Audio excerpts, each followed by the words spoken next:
Hey yo! Hey, what's going on, guys? Welcome and thanks for being here.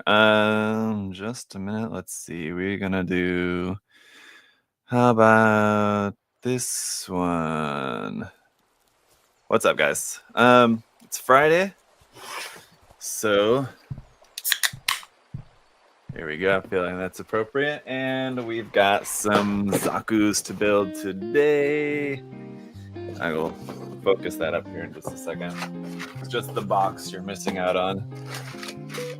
We got all the goodies in here for the first build for today. Let's see.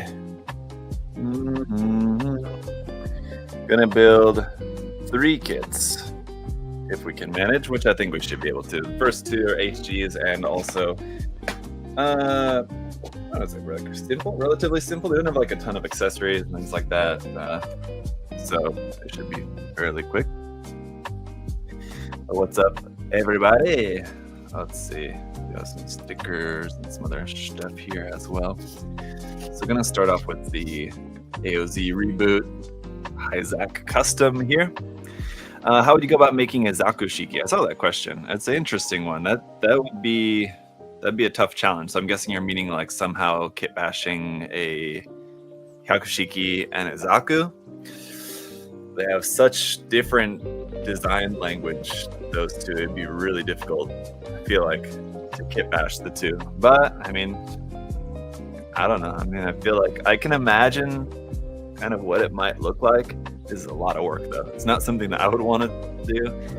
I don't know. I wouldn't be invested enough in the project, I think, to do all the work that it would take to pull that off. But one thing that might make your life slightly easier is doing the high mobility type Zaku, because the legs and backpack are more blocky. They'd fit the design of the Hyakushiki more than like the regular Zaku 2 legs being all curvy and stuff. You still have all the rest of still a lot of other curves going on with the Zaku design. You'd have a hard time either squaring them off or rounding off parts of the Hyakushiki, or I don't know. I mean, just kind of mixing the two. I don't know. Yeah, it could be done for sure. Hello, and yes, it is my birthday. So, as an annual tradition, we'll do a live stream. Although I think we did it last year. I'm not sure about like other years, but anyway, it's a tradition now for maybe not too long, but I feel like maybe more often than not, I do some kind of live stream on my birthday, maybe? I don't know. Anyway, I made a Zaku Squid Game custom. Hey, there you go. Did you guys watch season 2? Or even season 1 Squid Game? I feel like most people have probably at least seen season 1, I imagine. But what do you guys think of season 2? It was good. Being cut short kind of sucks. But seeing as how it's basically like season 2 part 1. Yeah, I guess, right?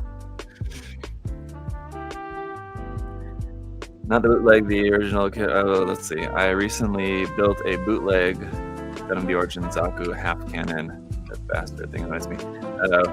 Yeah, that's why. I mean, I know that HD kit, the half cannon being a P-band die, is going to be more expensive.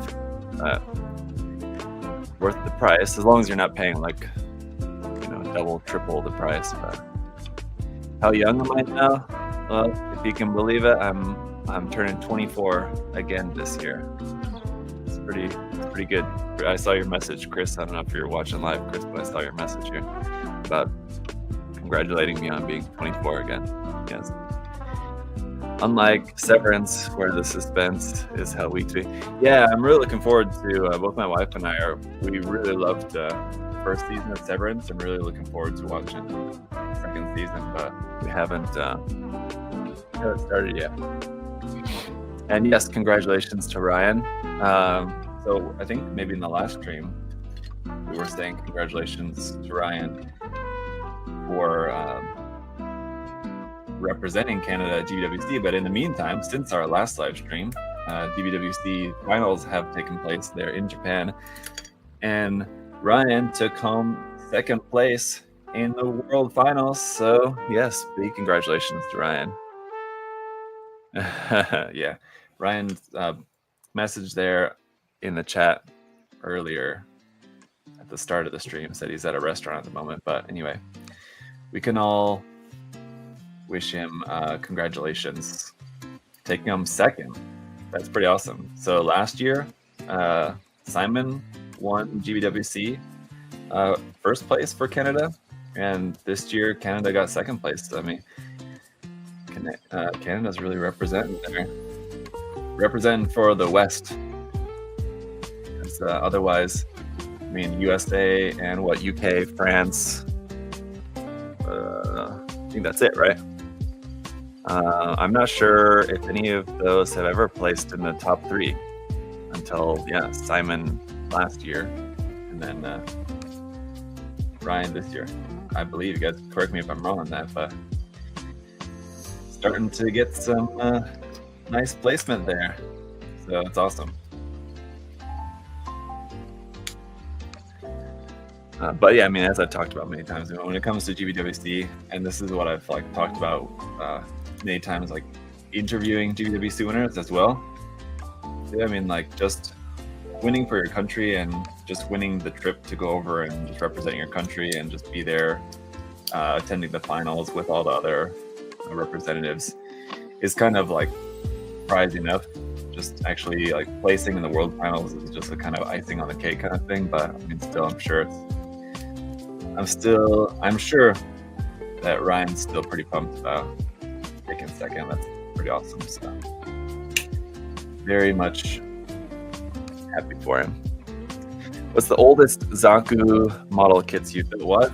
Not built one of the first Zaku kits. I think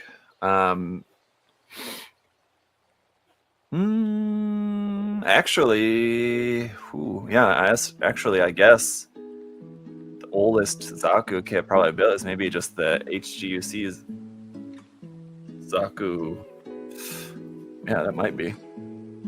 Of the old 80s kits, I've only built the Gelgoog and now the Zaku Cannon, which I'm still kind of working on. But so I mean, I guess if you count that, that's something. Yeah, I mean, those 80s kits, I mean, are all pretty similar. So I feel like building the Zaku Cannon or the Gelgoog are pretty much like building a 80s Zaku. So, I mean, I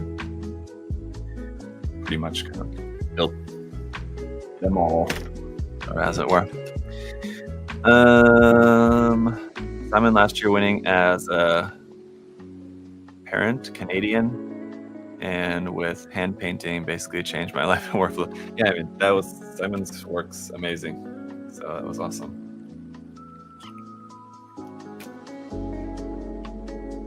John Taro wants to know when I'm going to review some more Girl Pla. The Asura Ninetails Matsuri. So the Asura Ninetails Matsuri probably going to be a little while. Sorry to say, because I just have that on the way right now, and I have a bunch of other stuff in the queue. So, I mean, I can always pump it up in the queue, but right now I can tell you what I've got built that I need to review. So I have the Kaoshima VFG Variable Fighter Girl Konig Monster I need to review. The AUV Susanoo Guren Megami Device kit, and a couple of the other Megami Device. The Amaterasu Regalia and Susanoo Regalia. And then those are just the ones that I have built for review, and then I've got more that are just not built yet. So there's a lot of stuff in the Girl Pla queue. Oh, this is kind of interesting. Is this how the polycap connects in the head for the Hobby Hyzak? I don't remember this being the case, but look at this. This is pretty wild. I'm going to zoom in and show this to you guys.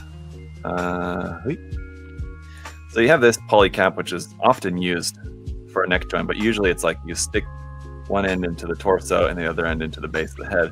But in this case, we're actually using this hole in the polycap, which is just it's a part of the polycap, but we're actually utilizing that to plug into this part in the head like this, so that the polycap is actually set onto this part of the head like that. That's pretty interesting, pretty wild.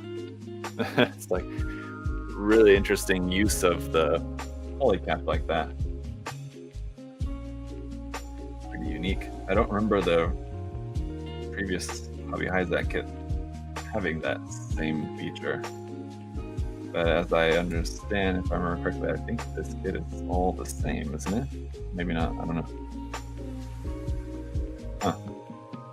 And then the mono eye fits on top of the polycap. It is cool.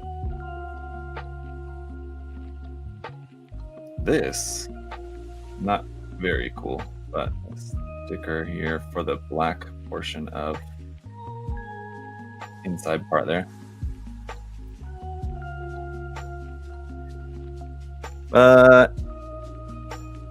Happy birthday. Yes, thank you. I think the Hobby Hyzak did that too. Yeah, I mean, it wasn't that long ago, just a few months ago that I built it, but memory is terrible. Especially for kits. I just build too much stuff. Hard to remember the details on things sometimes, but that's something like pretty unique. You'd think I would remember that, but you know. Guess not. There's our stickers for the mono eye. And let's not forget about this.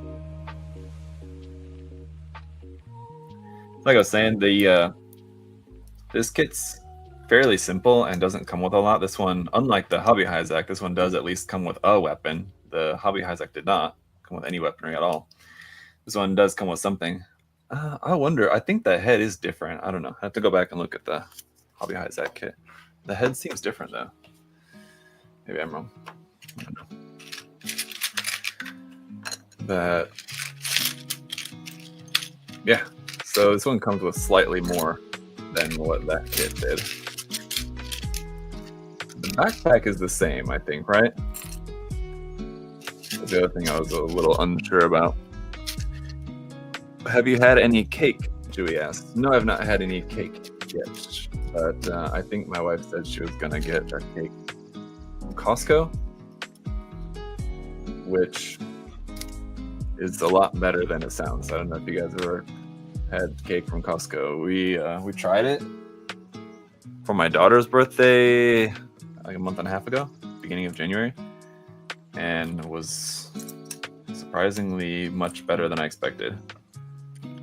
I expected it to just be like just loaded with sugar, and because like so many times cake's just a mass of sugar and like nothing else, all sugar no substance kind of thing, you know.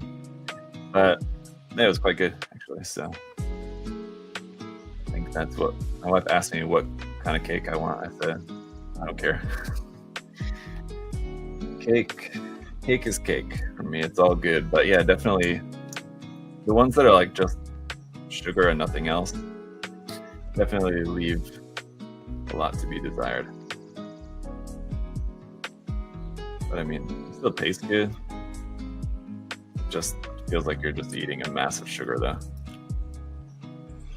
It's not the most exciting. I don't know. I must have been like in a daze building this kit previously, because like even though I built the Hobby Hyzak, like this doesn't really feel like familiar at all. It all feels completely new, and it's quite different, especially building so many different like HD Origin Zaku variants, like what we're going to be building next. How it's like such a familiar build now at this point. This one, it's quite a different build style, because even like the HD Revive Zaku, even that one's a pretty similar build. So anyway,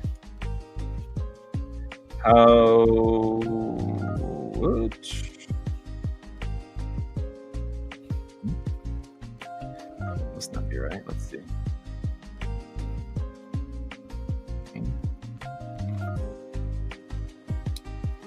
How are you guys all doing? That's what I wanted to ask. Before I kind of cut myself off there. How are you guys doing? How's the week been? Have you enjoyed the videos on the couple of painted builds this past week? I had the Gojaless, which was kind of like partially painted, and then the kit bash of, speaking of old Gunpla, the old Regalgu mixed with the new old style Gundam. What'd you guys think of that? Pretty happy with it. If you haven't seen the video, you can check that for my full thoughts and analysis and sort of critique of my own build, but arm I feel like is not pushed all the way on there. And in order to push that on there, I kind of had to like destroy that there momentarily, but yeah, it's all good. Love the painted customized reviews. Thank you, Beetlehorn. Those are some of my favorite kits. Nice. Good evening. I need to get me a Hyzak. Yeah, it's a really cool kit. I definitely like this AOZ version, I gotta say. Did you ever build a Zaku Amazing kit? No, the HG Zaku Amazing. No, I did not ever build that kit. Really didn't like the design of it. The reactive armor on it, right? Just looked really dumb. I didn't like that at all.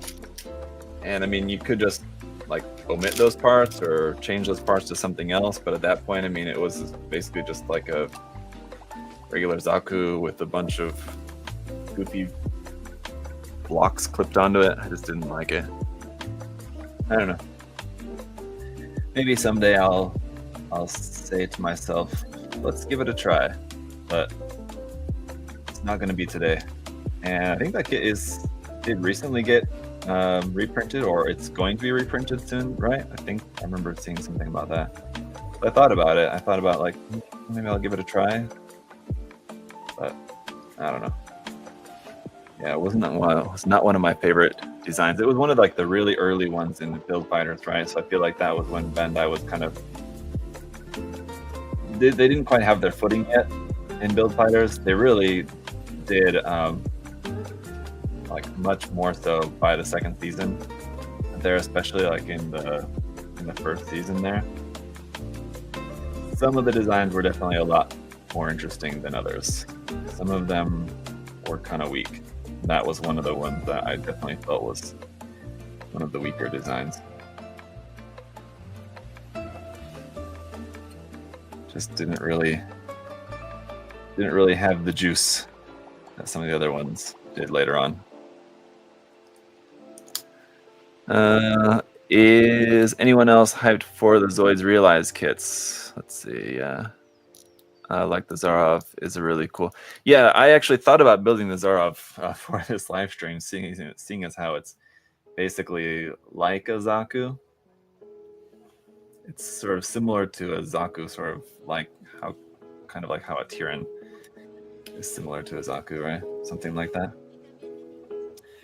But yeah, I thought about that because I've been looking forward to building that kit, and I've still not built it, but I've just been busy with other stuff. But yeah, definitely looking forward to building the Zarov kit. If you guys have no idea what I'm talking about, it's like a original mecha model third-party kit, and it looks very kind of, I don't want to say very, because it's actually not like that close, but it does look kind of similar to sort of like a Zaku, but more sort of like a more utilitarian, realistic, real world kind of design, sort of like a Zaku. Pretty cool. You can check it out. Link for USA Gundam Store is always in the video description there. You can see it there. There's two different colors of it available too. It's like a standard like Zaku kind of style dark green color, and there's like tan kind of desert color. The one that I have is actually the tan one. Yeah, I prefer it in green, but you know, you can always paint it, so not too worried about that. All right, so there's the upper body, pretty straightforward. Manual says legs next before the hips, so I'll oblige. We'll do that.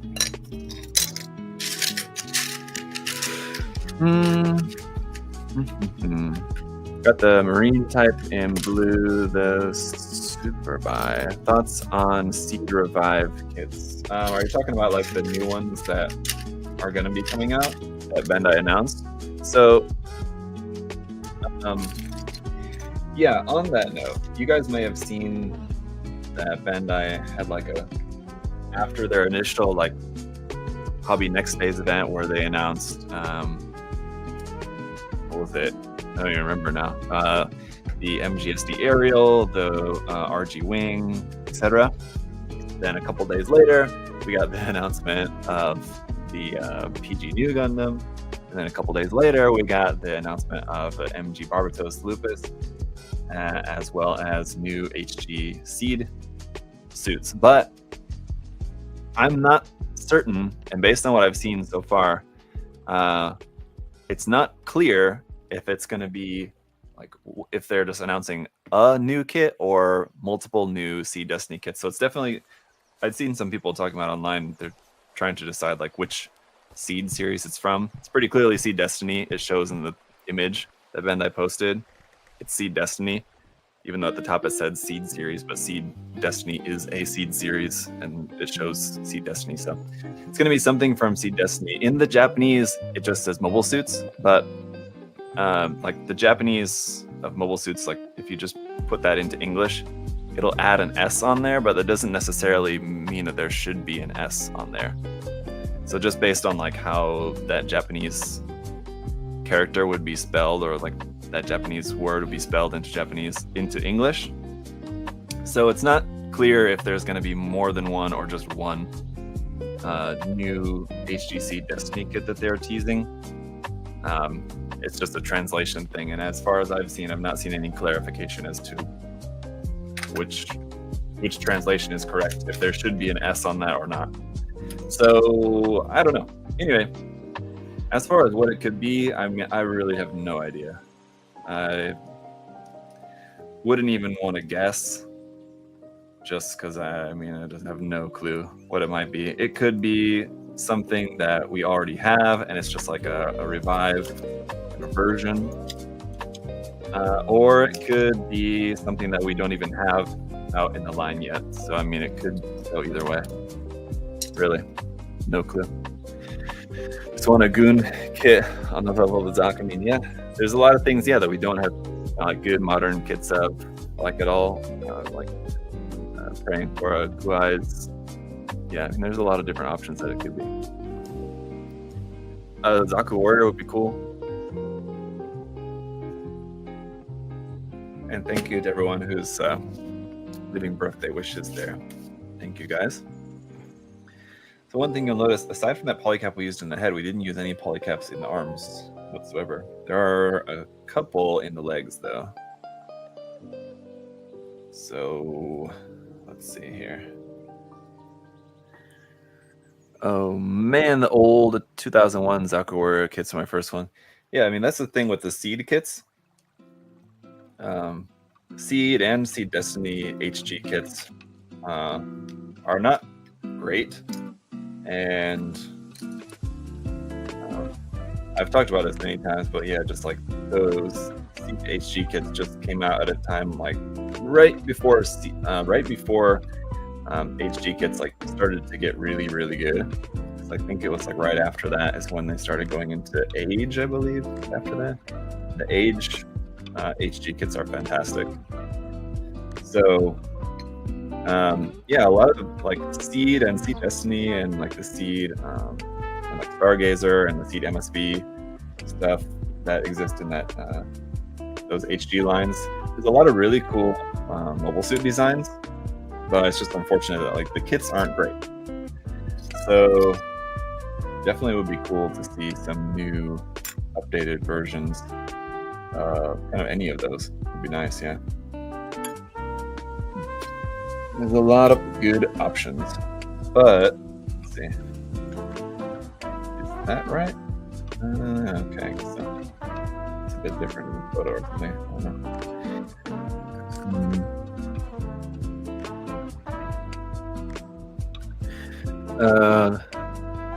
The low detail look works for Seed. I mean, yeah, it's not so much that that HG seed kits lack detail. My issue with them, and I mean, this is just subjective, I suppose. It's not anything like objectively bad about those kits. My main issue is just like the proportions mostly are not good.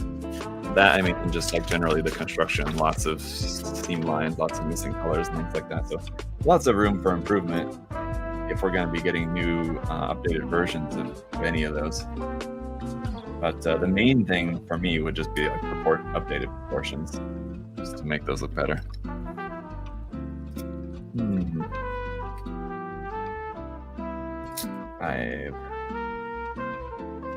There's a couple stickers here for this guy going to be on like some of these vent details.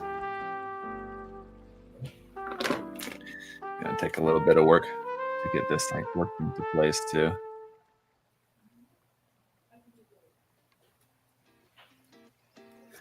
Actually, I'm gonna need this. The calves are tenuously connected to the knee. I mean, yeah, there's depending on the kit. To be fair, I've not built many of the HG seed kits just because of the proportions. Like, there's a lot of designs that I really like, and there's been so many times I've been at different stores, like there in Japan or whatever. This is even going back like a long time ago.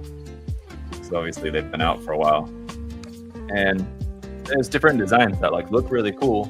I've like almost bought them on many occasions, but because the box art looks fantastic, and then you just look at the pictures on the side of the box where it shows what the actual kit looks like, and then I just remember like, oh yeah, I'm not sure if I really like this mobile suit enough that like I would want to do the work to make it actually look good.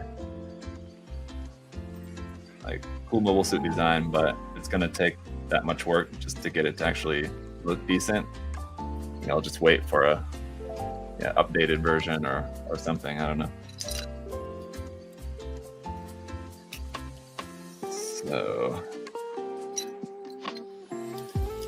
that's my thoughts on that. But yeah, so whatever the new kit ends up being, I'm sure it'll be cool.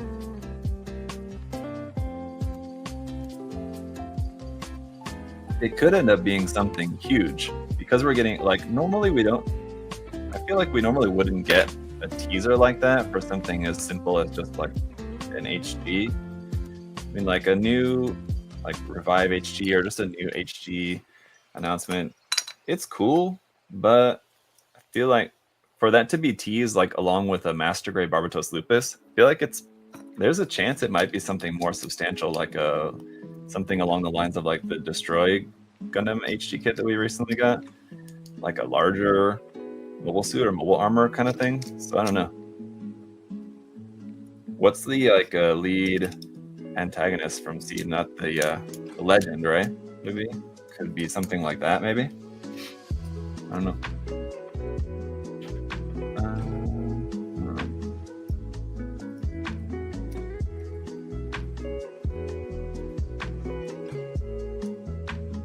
There's that sticker, yeah. Maybe sticker 4. Is that supposed to go on there? Or where's sticker 4 supposed to go? On the backpack, maybe? Just want to make sure. No, that's not right. It is on the inner side, isn't it? Oh, yeah, it's right there. Right in front of my face.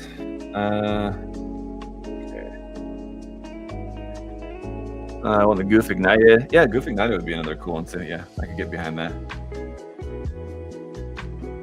The spider like mobile armor.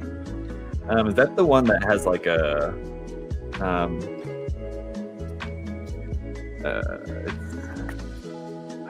it's like a gym, but it's not a gym. It's like the seed version of the gym. That one that's like riding. It's like the top half of that thing. We had an HG of that a couple years ago. Now I think of the name of it. But yeah, It's sort of like the top half of that, and it's got like, you know, like spider leg kind of things on it. That's bothering me now. What's the name of that thing? Someone help before this like causes me to spontaneously combust. Windom, yes, thank you. Oh, phew, that was close. Yeah, isn't that the spider leg thing you're talking about? Isn't that like it's like the top half of a Windom, and it's like got like spider legs on it?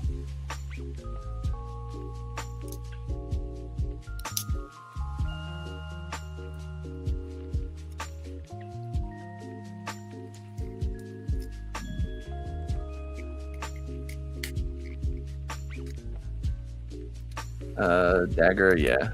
What's your thoughts on the upcoming GSI Krios new paint? Will it surpass? I don't know if I've really seen much about that. Sorry to say. Oh, this is why we don't put this sticker on until later, because that part plugs into there on the one side. I don't really follow new like paint announcement stuff that much. A lot of times, I mean,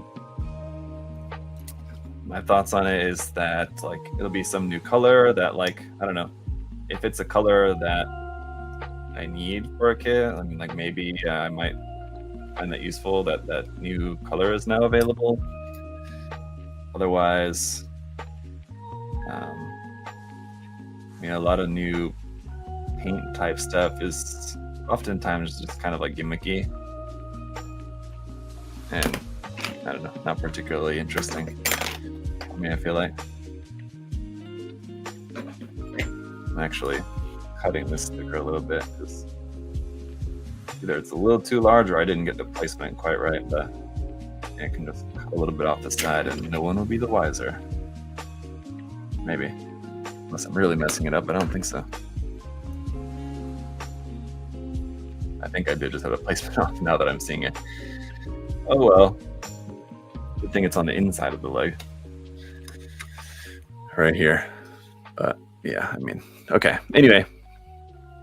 It was designed for upcoming Gundam Assemble. Oh, okay. So it's just like a... They're basically just making kind of their own version of like Citadel paint, sort of. I mean, all right. I mean, you know that painting minis is not exactly like something that I'm into. So I mean, I feel like for people who are interested in like wargaming painting and also Gunpla or whatever else, I mean, that would be exciting. It's nothing really too exciting for me, I think. Are these kits getting review videos as well? Yeah, absolutely. Probably will be later next week or something like that. I got a big stack of other stuff that's already built and ready for review as well, so these reviews will be coming.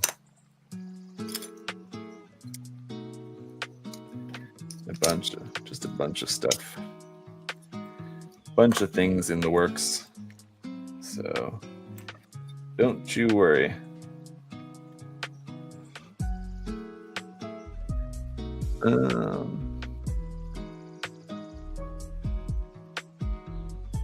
What does excite you about the hobby? I had new kits. New kits, always. So that's why I was saying, like with the announcement of the new series, anytime there's a new series, I mean, no matter what I think about, because like what usually happens, like the series gets announced and like people, you know, start talking about what they're excited about or what they like, what they don't like about just kind of how the animation looks, how the characters look, how the new mobile suits look. But for me, no matter what, the thing that is always good news about a new series means that we're going to get a bunch of new kits, and that's something to be excited about regardless. So always looking forward to some new kits, no matter what the series or anything else. Same thing with like the the ensemble stuff.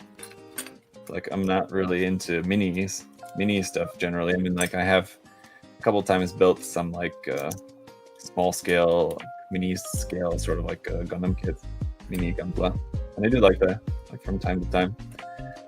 It's fun, but it's just new kits to try out, so I'm looking forward to it for no other reason other than that, or at least for that reason, I guess I should say. But I don't know, that Assemble series being delayed, and now I don't know. If it ever does get released, it'll be exciting to check those out. Are you gonna watch G-Quox in theaters? I think that's in theaters, like today or something, I think, isn't it? So no, I don't think so, unfortunately. I think I'm gonna miss that. I think it's in theaters maybe this weekend or something. And yeah, I did not get tickets, so unfortunately not. I think it is playing actually at a theater near me, but nope.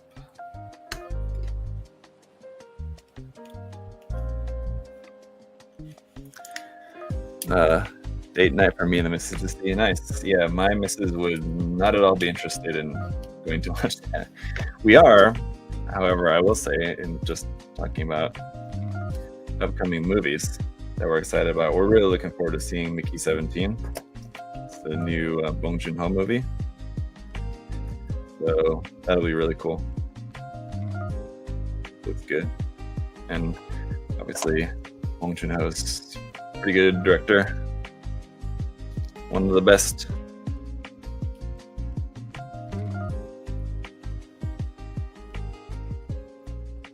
Alright, let's see if I can get this sticker on here properly. Looks good. Did USA Gundam Store have Hobby Lamp? I saw one in Puerto Rican Gunpla Builder. It's quite neat. Hobby Lamp? I don't know. It's news to me. Hobby Lamp? I don't think so. It doesn't sound like anything that I'm aware of.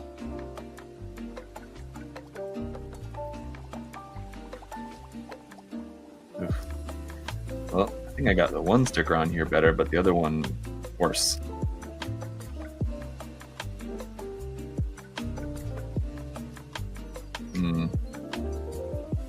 This one also not so good too. One on the back of the legs, the easy one.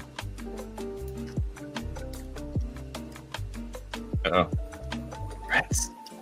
This. Well, I think I didn't have that sticker totally worked into there yet because I put it on the wrong side. That at least gives me a chance to redo it, I suppose. On the other side, where I'm surely not going to get it on there very good this time.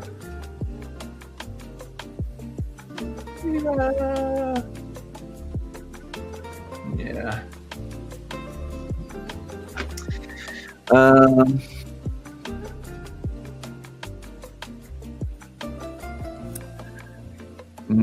Let's see. Red grass made hobby lamp. I don't know. Yeah, no, I don't know. It's not something that I think I've heard anything about or seen. Maybe Adam has. He said he was going to pop in here at some point during the stream.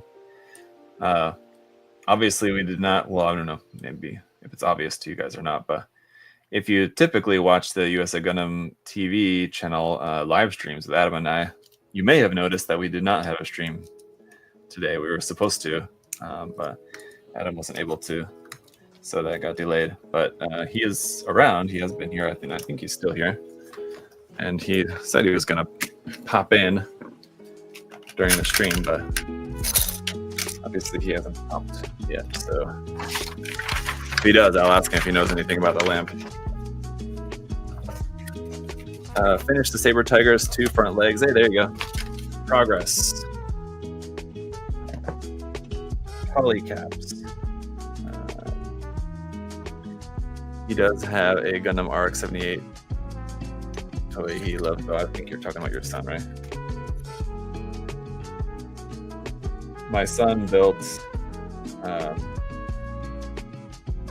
entry grade R782 recently for like his first. Well, no, it wasn't his first gun club. It was his first non-SD. He's built a couple of SD kits. The first non-SD gun club that he built was the entry grade Gundam recently. I had to borrow it. So if you guys saw that video earlier this week, talking about like AI, and it was like a fake kind of like new mistakes video, and I just had AI write it. If you guys saw that video, the entry grade R782 kit that I used for that, which was like the non-detailed one, that was the one that my son built. So when I told him I wanted to borrow it for that video, he asked me to mention in the video that it was made by him. Okay. I did not, and I realized I forgot to put that in the video, but it wasn't really relevant to the topic, but I just told him, okay. Oh, look who it is. Birthday. Do you know something about a Puerto Rican lamp, USA Gundam Store lamp, that someone in the Puerto Rican group has? When the chat was... Someone made it, and it was like the R78 leg. Is that what you're talking about? I don't know. That's almost a long time ago. Like we sold it, you know. We didn't sell any lamps.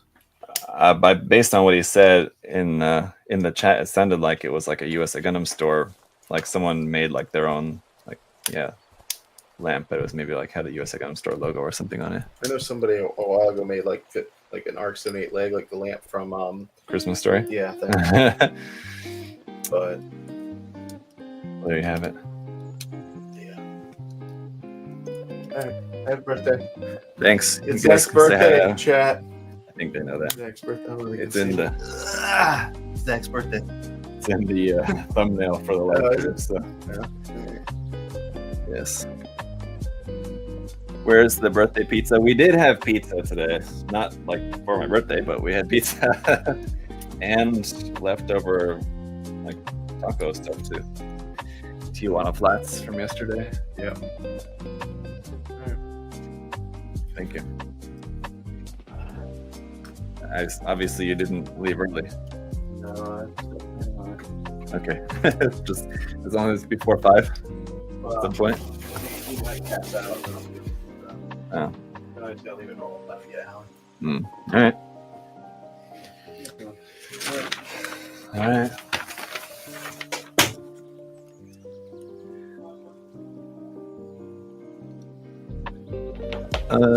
That was a really good video concept, by the way. Thank you. Yeah, thanks, David. Yeah, I feel like a lot of the comments on that video were people just kind of like telling me not to worry about, because like the impetus for making that video was like that comment from the guy, which was like, I mean, sort of a bit, I wouldn't exactly even call it like a hate comment. It's like slightly rude maybe, but anyway, like most of the comments on the video that I made were from people saying like, oh, don't worry about that guy, whatever, like, we love you, basically like giving me like a kind of a friendly pat on the back kind of thing. And it's certainly appreciated, but like that wasn't like really the point of the video. The point of the video was not like, oh, poor me getting hate comments or whatever. The point of the video was to like, yeah, talk about just like how even in our community or whatever, how easily excuse me, just AI can be used to just like pump out cheap content without any real good substance. And most people didn't really comment anything really on that topic, which is fine. But anyway, glad you appreciated that aspect of the video, David. That was kind of what I wanted to be as like kind of the main point of it, but that's fine. That's, you know, making videos like making any kind of art, you're subject to how the audience is gonna receive it.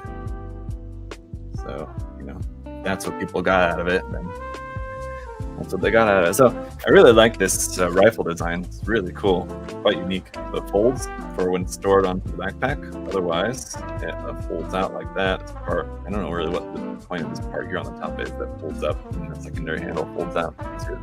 That's a really cool, quite unique rifle design. Gotta love AOZ for keeping it fresh. But there's that, and we do have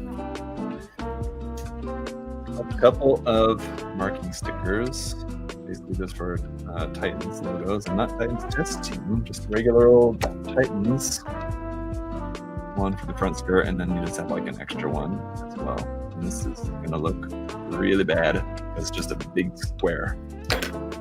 But let's see if I can't make it look somewhat presentable like that. There you go. So there's our one Zaku. I feel like I have the thighs on backwards or something, but it feels like the legs aren't like quite as straight as they should be. But man, he's quite the chunky, like short and stocky kit, isn't it? Yeah. And a whole bunch of leftover polycaps. So give those a toss to the side. We'll stick this. We'll set it right here for right now. And move on to the next one, which is the high mobility surface type Zaku. This is the walled variant. So the one that I built before, I think, was the Egba variant, I think, if I remember correctly. I did build another version of this kit previously. Whoa.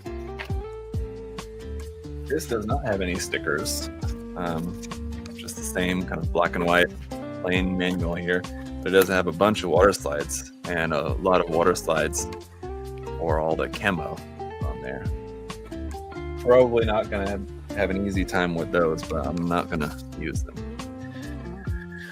Beetle horn. No, I'm not in Korea anymore.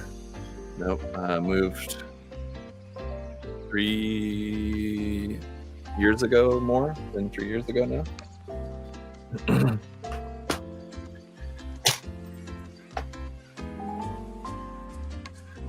Let's see.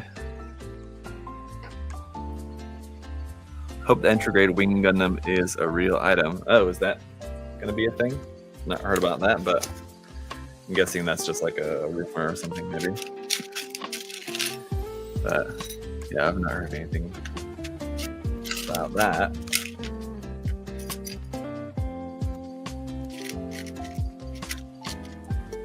Yes, become Florida man.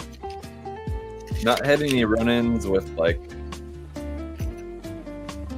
snakes or alligators or anything like that. I've seen a couple of snakes, and alligators I've seen from a distance. So snakes, I've seen a couple of snakes close up and had to catch one out of my neighbor's kitchen. Who's like a little one though, just like a little baby guy. But other than that, no like real Florida man style wildlife close encounters.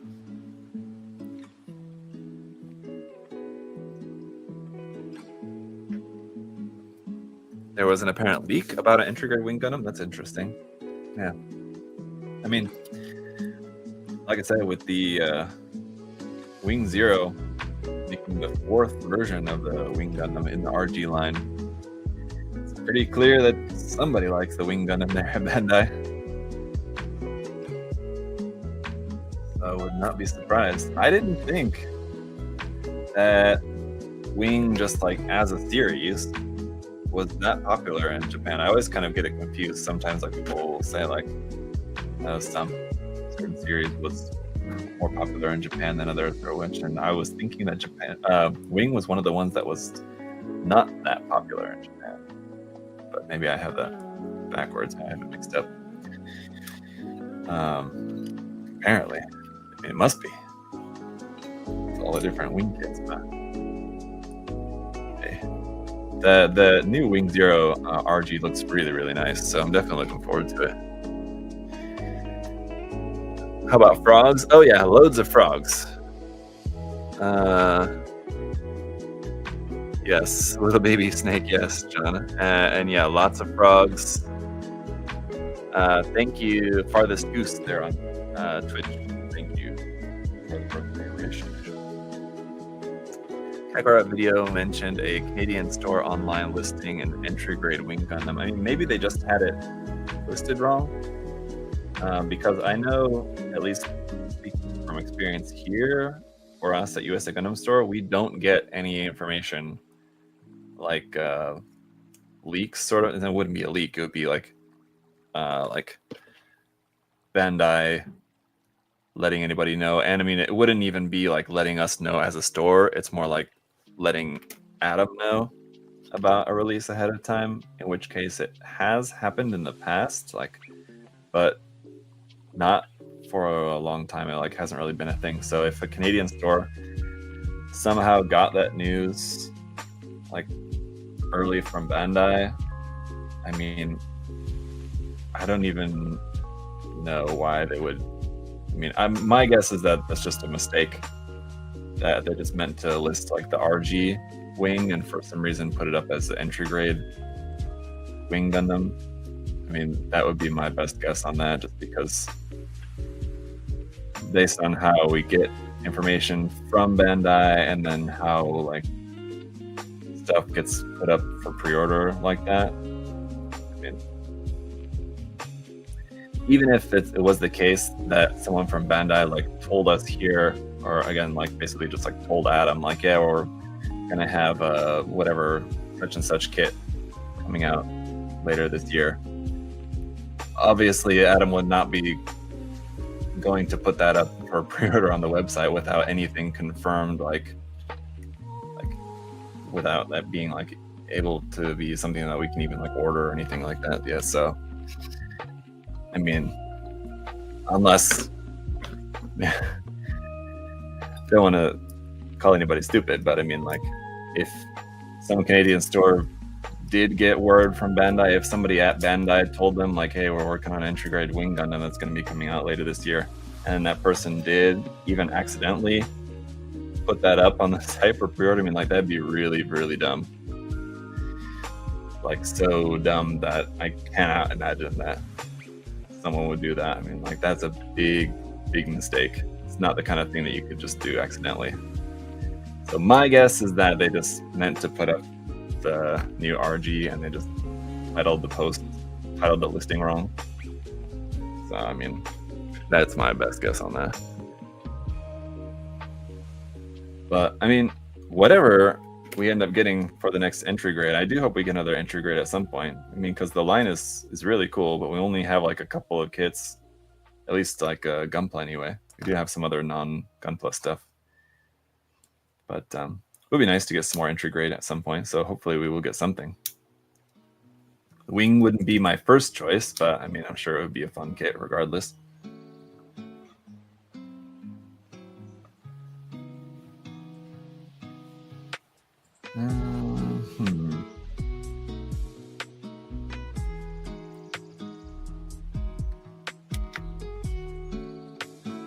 Seriously curious because I can't find a size comparison. Size comparison about what?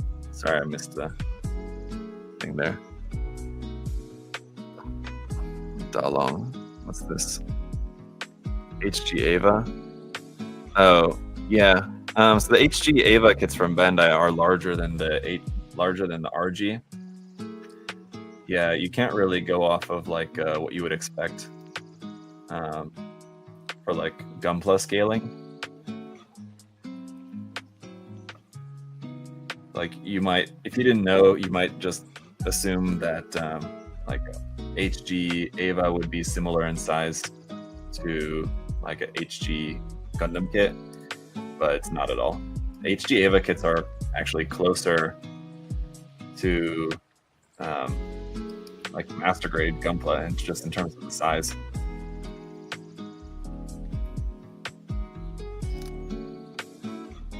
All right, that's that. We got these parts, which are actually a part of the waist. I put these with the parts of the torso. I kind of want to skip ahead to go to the waist section. Where is it? Hello. It's next after the head, so I guess we'll just set that aside here for a second real quick. I watched your review of the MGSD Wing Gundam, and I can't wait for it to be available in my stores in the EU. Yeah, I know. The wait for stuff to get there to the EU sometimes, I know. It can be tough, but it's well worth the wait, trust me. Fantastic kit. I mean, as you saw in the video, as I talked about, I mean, that line is really, really nice. So, let's see.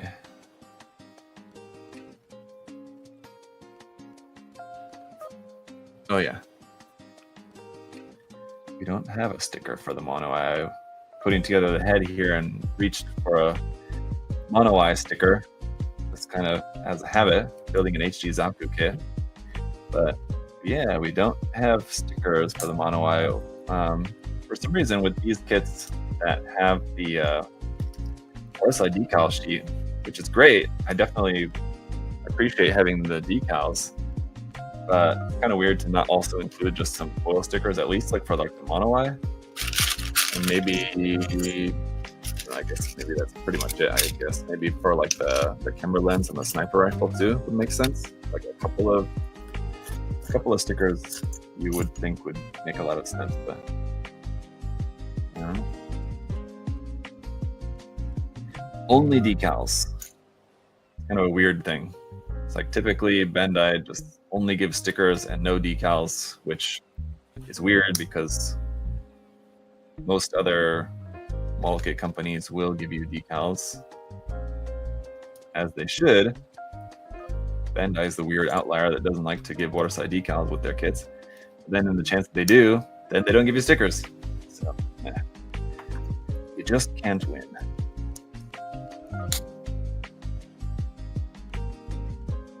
Ooh.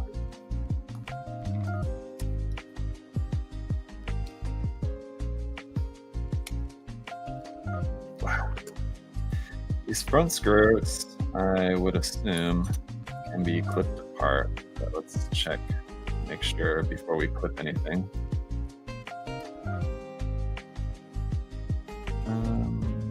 Oh, actually, I'm not entirely certain that they can, so it might not be a good idea to clip that.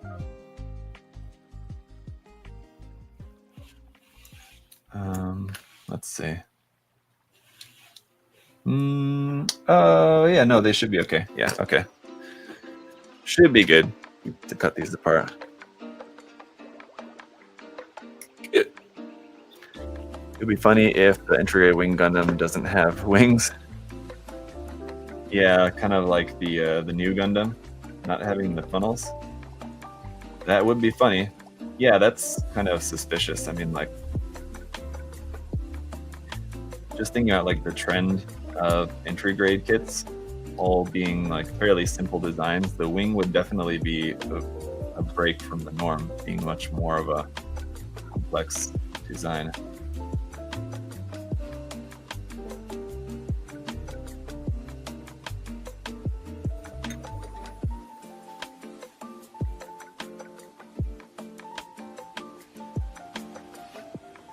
That and that. And that.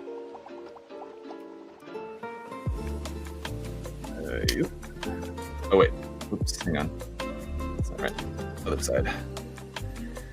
The side skirts are different, left and the right side slightly.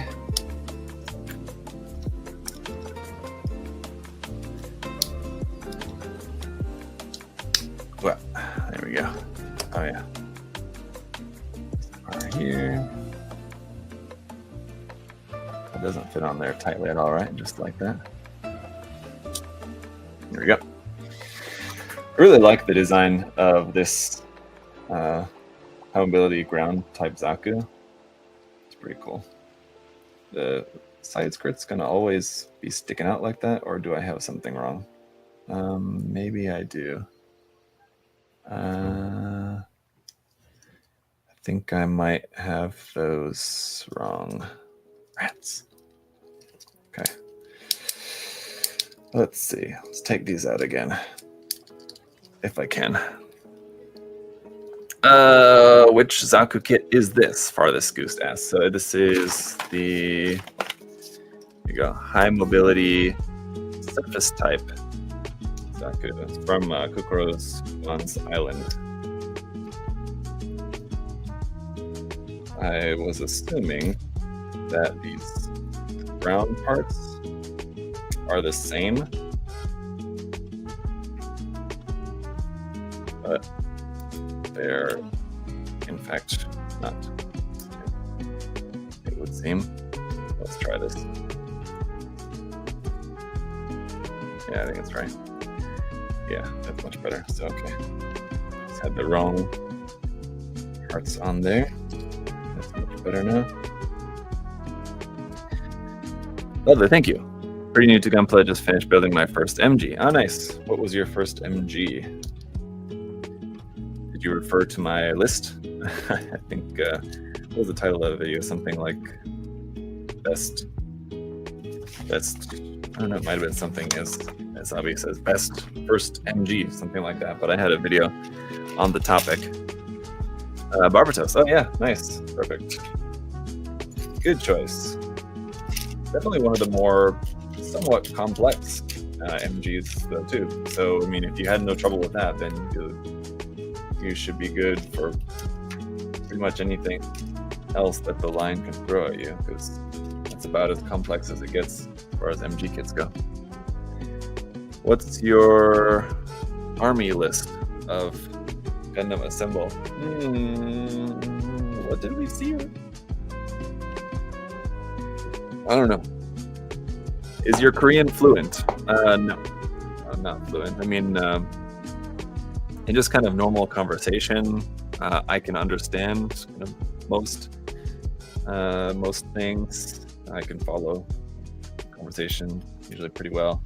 My speaking's not as good as my listening is, but I mean, just I can get by like normal conversation pretty well. It's only like more complex things if I need to go to the bank or the hospital or something like that, where I might have some more trouble.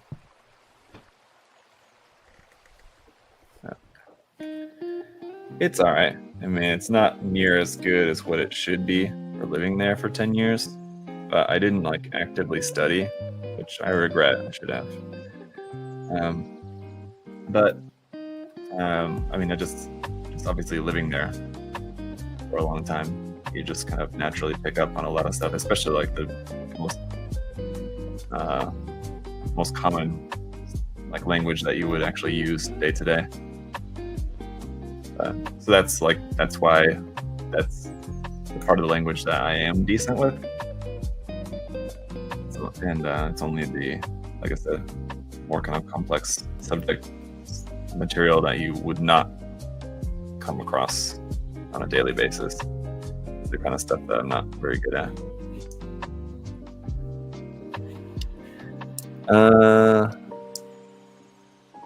Been building Warhammer kits for like 30 plus years and wanted to try something different. I may never build another Games Workshop kit.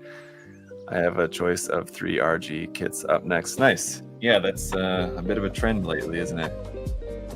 Seeing lots of videos online of people in the wargaming world trying out Gunpla. It must have been like somebody must have got a memo that like this is the new popular video to make a video of yourself trying out a Gundam model kit. I don't know, maybe Bandai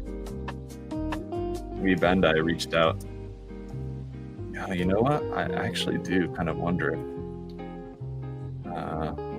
Bandai did have any involvement in that, because that would make a lot of sense, especially if Bandai was planning on rolling out this series of Gundam Assemble in order to like kind of prep that community.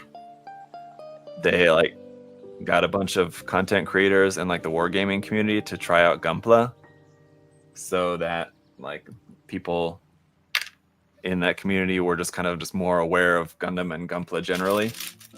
And then they dropped the announcement that they're making mini stuff like that. I wonder if that was on purpose. That actually would make a lot of sense. But I don't know if I'm really comfortable like giving Bandai that much credit. I think it's probably just coincidence, but who knows? It does make a lot of sense. What if it was the opposite? Try Warhammer minis for a video. Yeah, I'm good. I'm not going to do that, but I am going to be trying some armor modeling. I have a couple of tank kits, actually. One of them actually I'm planning on building pretty soon. Thank you, Ryan. Thank you. Ryan, do you like my t-shirt? My wife got me this t-shirt for my birthday. Pretty cool. I haven't watched this movie in a long time, so I want to rewatch it.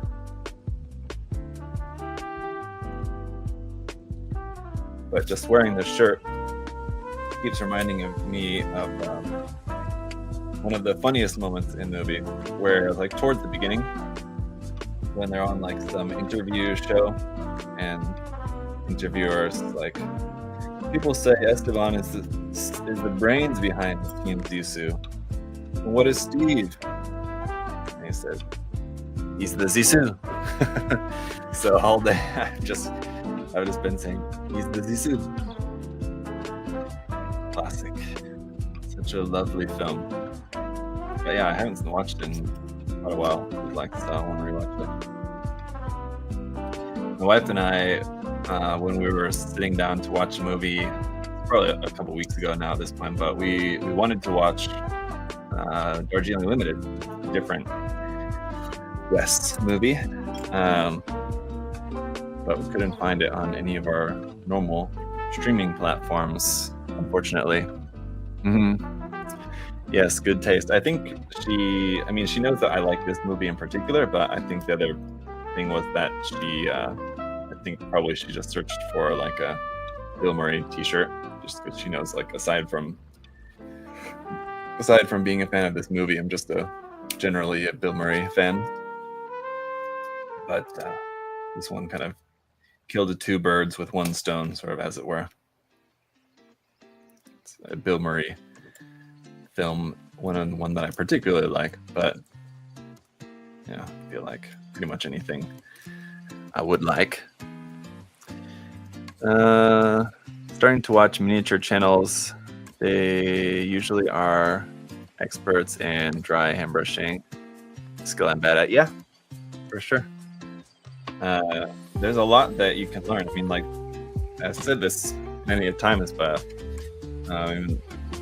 that's just one example. But like, there's a lot that you can learn from watching other types of content, and like different content where like people make these like amazing miniatures, and usually that's related to like train modeling, or like I said, like armor modeling, something that I'm planning on trying out sometime in the near future here. I don't at all see myself like getting like seriously into armor modeling, but it's something I want to try out. And so this little spike piece I thought I lost. So I mean, yeah, there's a lot that you can learn from that. I mean, especially doing like being interested in machining Krieger, it's really kind of turned me on a lot to some of that world, because I mean, a lot of what you see in like the world of machining Krieger modeling, it comes from like aircraft and armor modeling. Basically, it's just adapted to sci-fi mecha armor suits and machinery, essentially. So yeah, definitely, you can learn a lot. So what age have you reached today? So today I've once again reached the ripe old age of 24.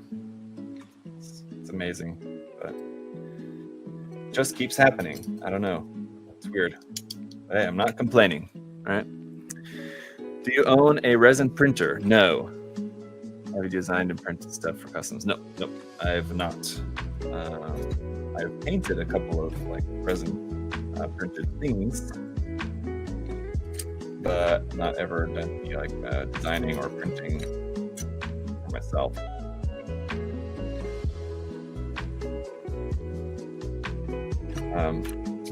It's a pretty useful like skill to have. And where's this piece?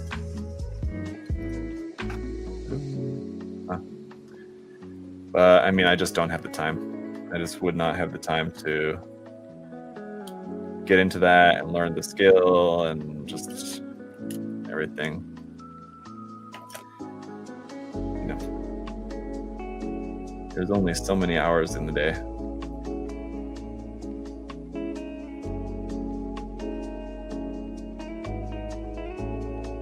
Joy Toy review when? I don't know. 24, best age. Yeah, we're the same age. Hey, congrats, Ryan. Cheers to being 24. 16? No, I wouldn't want to be 16 again. I don't think so. I mean, there's some good things about it, but 24 is pretty good. I like it. You're only a year older than me. Yep. See, there you go. Only a year older, if you can believe it. You might not have thought it, but hey. Have you been approached by a company to shill their 3D printer? Yes. Noticed lots of hobby channels recently making videos. So not recently, but I have before. Yeah. Yeah.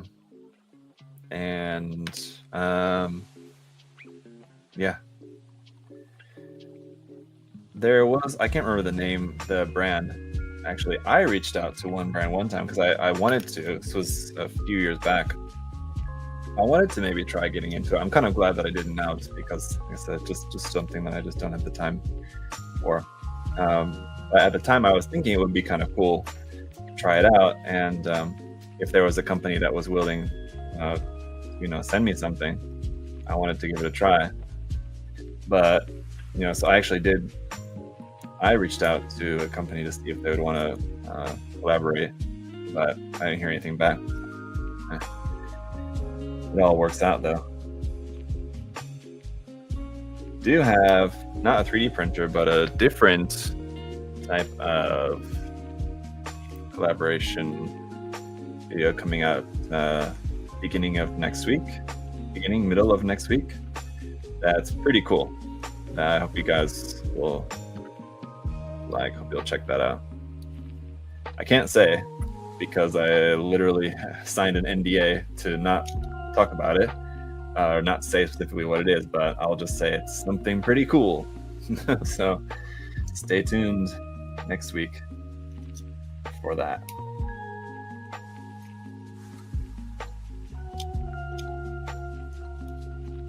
But I've been working earlier this week.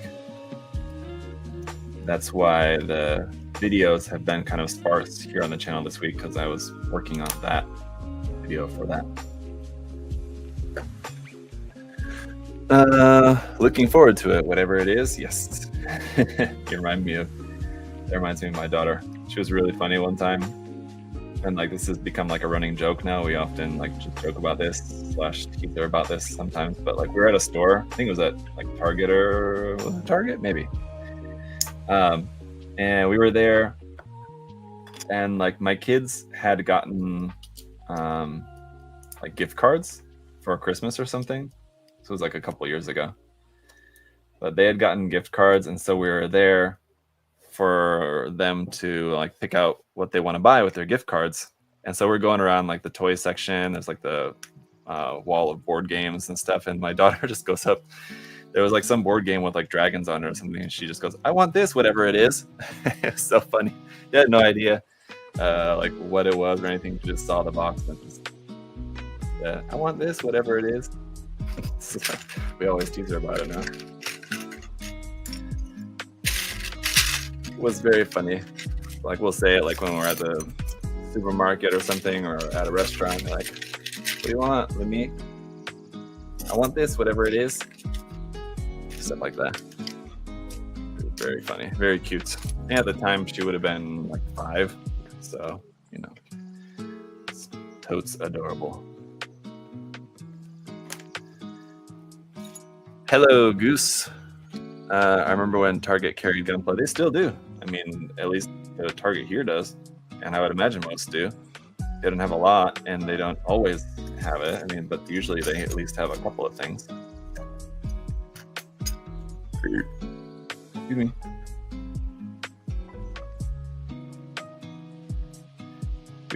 Let's see. Oh yeah, we're good on time. I was wondering how we're doing on time because we still have that MG to build, but we're almost done with this thing. And I was expecting like maybe roughly an hour-ish. I mean, obviously the HG is maybe a little less than an hour. The MG, obviously, probably more than an hour. But I think we're on track to definitely be good.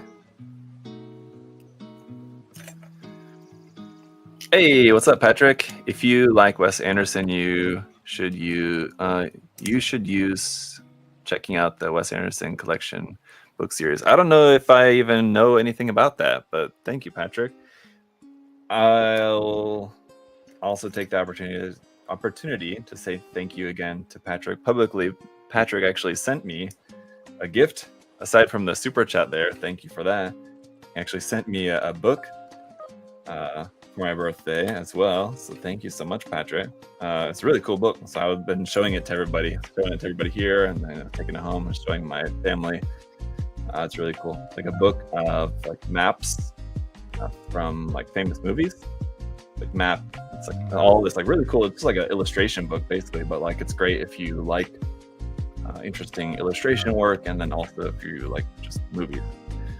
So it's like these really cool like illustrated maps of like characters' movements throughout scenes in movies, basically. Very interesting, very cool, very thoughtful. Thank you. Liked it a lot. Ayanami-san said, "Happy birthday!" I'm so here for more MG 2.0s, especially the high mobility type. Do you have a favorite Zaku 2 variant? Line Layer was really cool. I enjoyed that one, but I've got so I'm building the Uma Lightning one here today that we'll build after this. But that's one of 4 MG Zaku variants that I'm going to be building here. So I have the Uma Lightning one. I posted it up. I made a post about this maybe like 2 weeks ago, a week ago, 2 weeks ago. Yeah, I've got the bunch, a few of the Ace Pilot Log high mobility type Zakus, the MG 2.0 kits. And so yeah, got the Lightning one, Gabby Hazard is the black and brown one. Robert Gilliam's is like cream and teal blue, just really cool color schemes on those. The black and brown Gabby Hazard one's probably my favorite. Such a cool, unique color scheme for that. And then what else is there? And then the 4th one is the Shin Matsunaga's one, but it's the Shin Matsunaga version that has the 2 spiked shoulders. So it's different from like the standard one. Yeah. Cool stuff, all of them. But yeah, my favorite, probably the Gabby Hazard one. That brown and black color scheme is just so cool and so unique. That's the one I'm going to be building next after Uma Lightning. Uma Lightning's color scheme also really cool. But I almost kind of prefer the Uma Lightning version of the Gelgu. But I mean, Gelgu's just very cool. But as far as like Uma Lightning custom mobile suit, the Gelgu probably where it's at. But the Zaku's really cool also. You'll see momentarily, because this guy's almost done. We just have the weaponry here left to do. And that's a rep.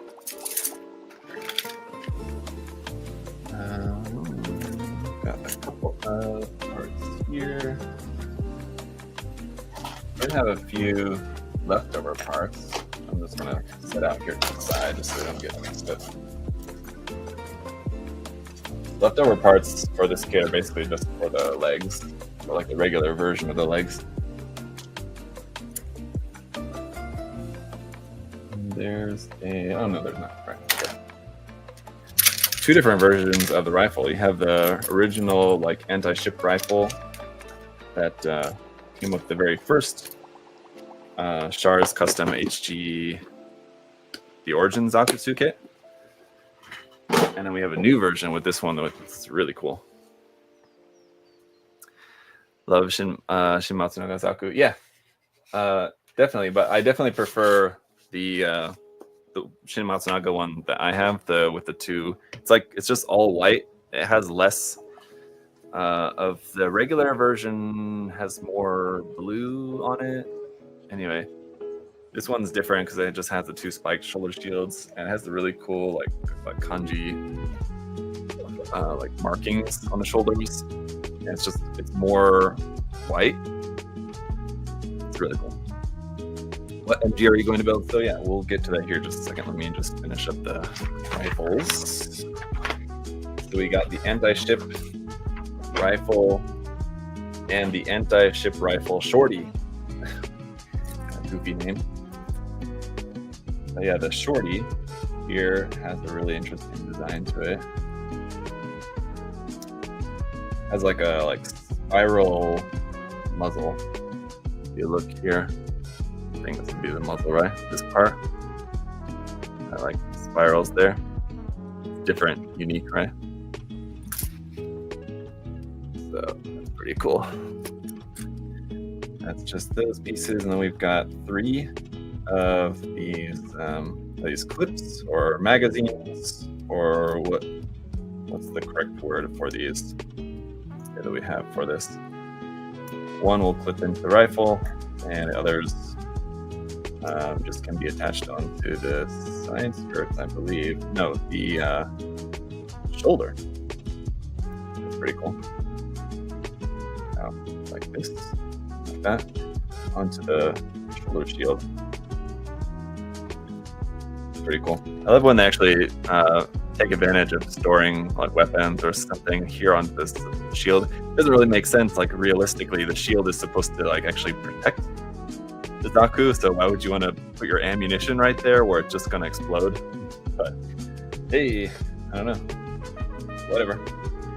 So yeah, we have the camera here, but no sticker for the camera. Again, unfortunately, we only have the water slide decals. But again, it's not unfortunate, but I mean, in the case of, at least for our purposes of just snap building this, just for review purposes, it would be nice if we could just put a nice little sticker on there, but not for the moment.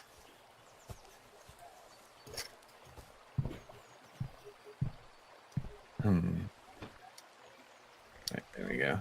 Wait, what? Yeah. That's like that. And this is our clip holding that. And so yeah, here's like the regular anti-ship rifle that we've seen many times. And this is the anti-ship rifle shorty. So you can see like the base of the rifle is the same. So I guess the shorty name comes from the barrel just being much shorter. So that's pretty cool. So it's, I guess, maybe not for more of like long distance. So it's, I guess the point is to use like the same ammunition, the same firepower, but just for like not exactly close range, but like medium range instead of long range. Pretty cool. There he is. I'm actually gonna take those off there for the moment. But yeah, I really like the design of this version. It's obviously going to be very similar to an Origins Zaku kit, even though it's technically not. It's from the Kukuro's Duan's Island. It's going to look really cool. It almost looks sort of like candy, like white chocolate and milk chocolate Zaku, kind of. But definitely will look a lot better with some, at least with some panel lining and some matte coat on there. But you do have all those decals for the camo pattern as well if you want to use them.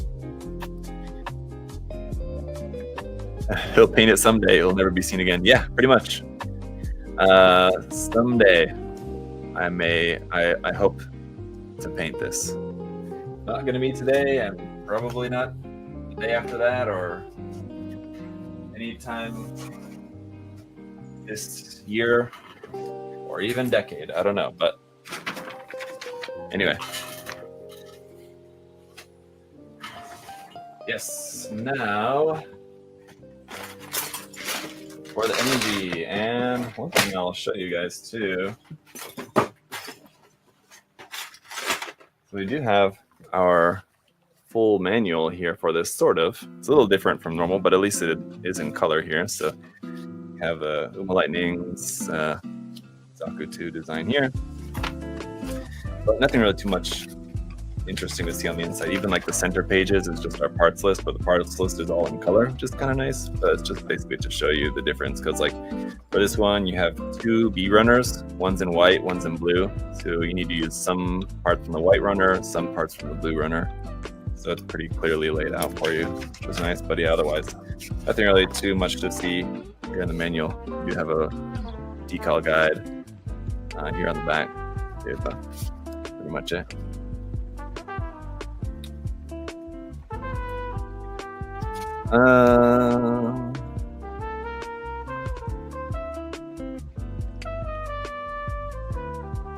It's the Toy Story meme of Andy dropping Woody. I mean, sort of.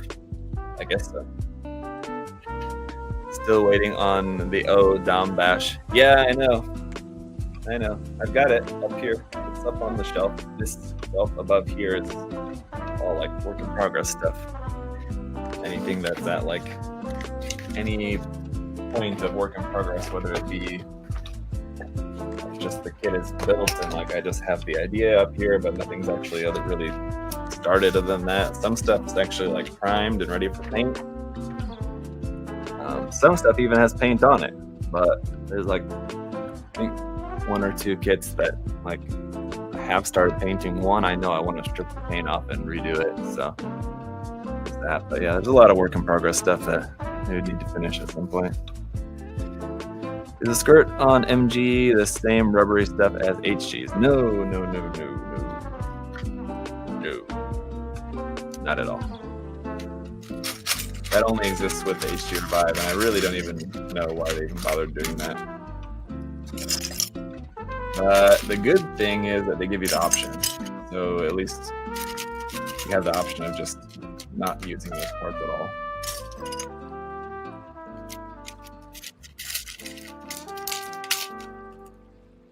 The challenging thing about the MG 2.0 is more the energy cables, hoses, whatever. And if you've ever built one of these kits, then you know why. But you'll see here momentarily, because it won't be long until we'll get to our first one.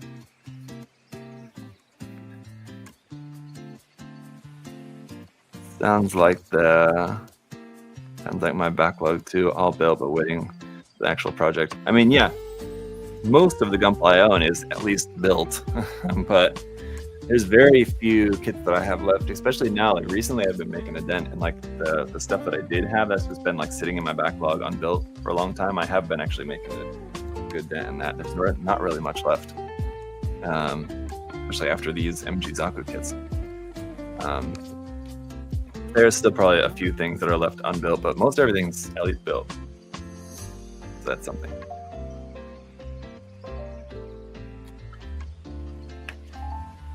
Let's get started. Oh wait, that's there. All the gaps. I splurged and bought the Metal Spirits Red Gundam. Oof. Expensive, but looks really nice for sure.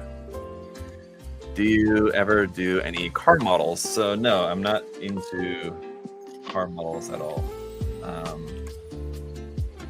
But like I said, I am planning to soon try my hand at the armor model. But other than that, yeah, it's like traditional scale modeling or like vehicles scale modeling stuff doesn't really interest me. Sorry to say.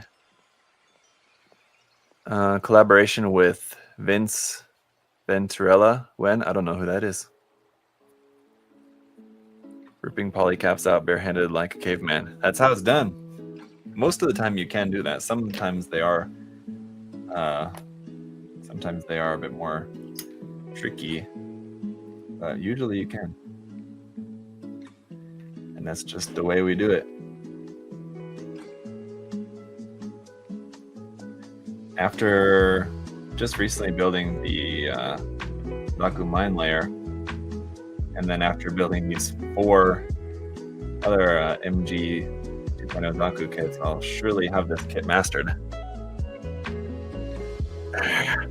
Thank you, Goose, for the super chat there. What do you think is the reason 0083 doesn't get love? I'm not sure. I don't know about that. Because, yeah, like I was saying earlier, how I thought that Wing was not one of the more popular series.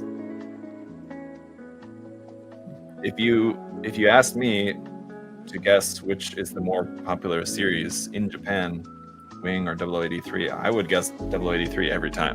But apparently, I don't know. Apparently not, or for whatever reason. But thank you for the super chat there. Good choice in beverage, nice refreshment. Yeah, it's not my favorite type of beer, but it's my favorite that is available at 7-Eleven. So, my favorite is actually Sweetwater.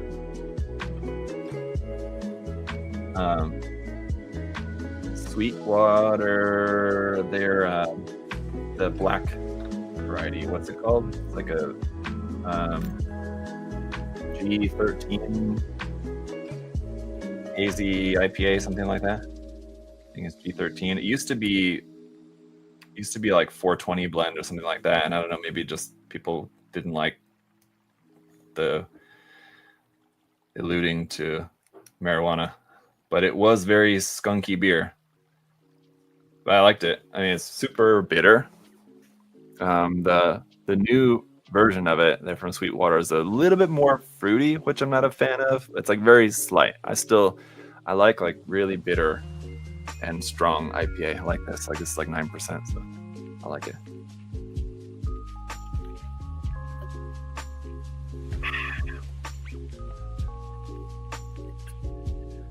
Very nice. Vince is a quite accomplished miniature painter. You could have asked 1 or 2 things about Gundam painting. All right. I'll see.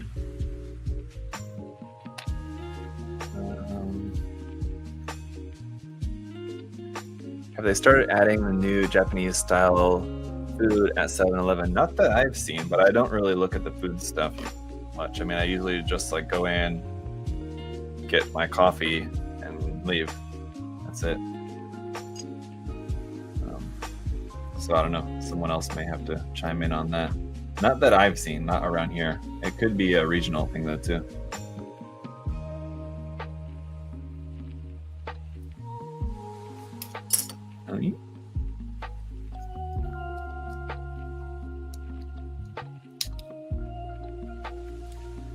Come on. Oh, missed. There we go.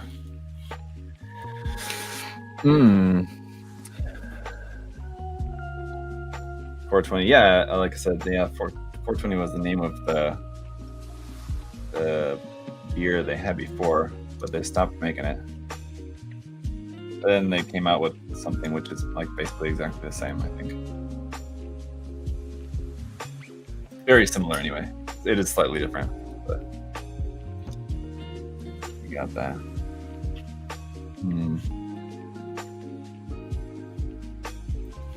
Do you guys know about like for the MG 2.0 Zaku how you can like move the pilot, whether you want it to be on the left side or the right side? There's like this switch here on the back you can switch that, and it switches the cockpit from the left to the right side. Is that like a thing where like a commander units are on the left or the right, or what's the significance of the cockpit being on either the left or the right side? I don't know of any like significance to that, but I would assume there is some reasoning behind that.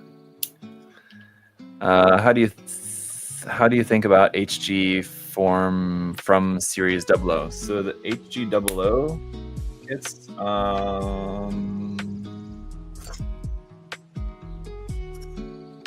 Pretty good. I've not built a lot of them, but like some of the ones that I can remember building are pretty good. Like not better than Seed, but not quite as nice as Age. Kind of right in between there, I guess. Generally, I would say. How much Gundam have you watched? I watched some and decided I do not like it at all. I'll stick to the models. So yeah, I've seen few like just include all Gundam anime and movies. I've maybe seen about half. And yeah, I don't dislike it at all, or there's not any reason why I haven't watched all of it other than just time, basically. So, I mean, yeah, but I'm a firm believer for sure in that you definitely don't have to watch any of the anime at all in order to enjoy the models or be good at the modeling or anything related to like that. Like, yeah, I think you might be able to find someone who would say like, oh, you can't like know the context of how these models are supposed to look without knowing about the show or watching the show or whatever. But I kind of doubt that would be a very pervasive opinion. Not that I'm aware of.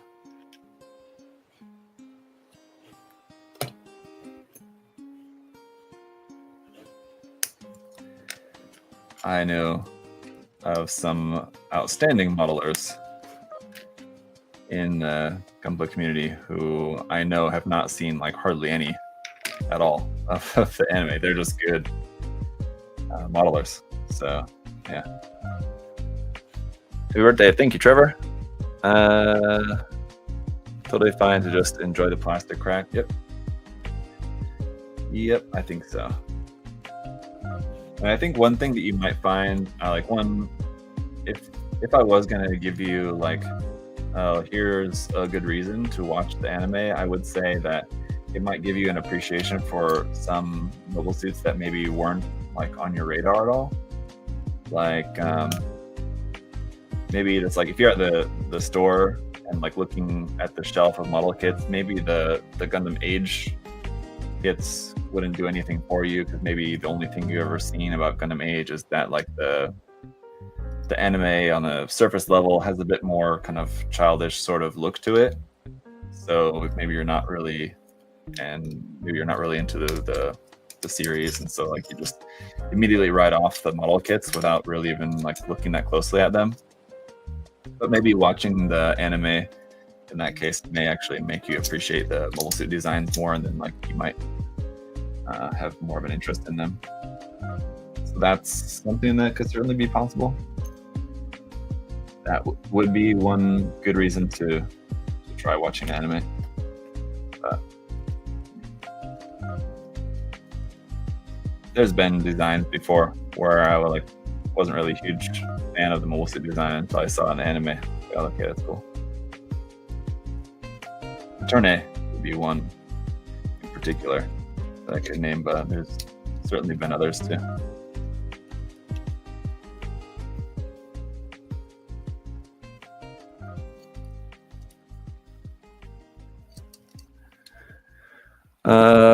Forgot where I saw it, but I believe the pilots get into the Zaku on the right and sit on the left. But then again, I'm pretty sure there are two hatches on the MG. Yeah, there are two hatches, so it's weird. So yeah, I mean, I get what you're saying, where like the hatch to get in is on one side, and then once they're in, the cockpit like shifts over to the other side, kind of thing.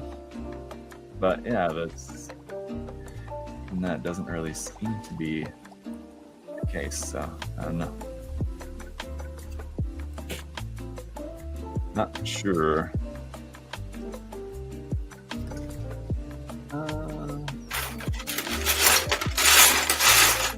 It's another thing I wanted to point out to you guys. is with this kit, you have so many extra parts. Basically, I think you have pretty much an entire full set of armor.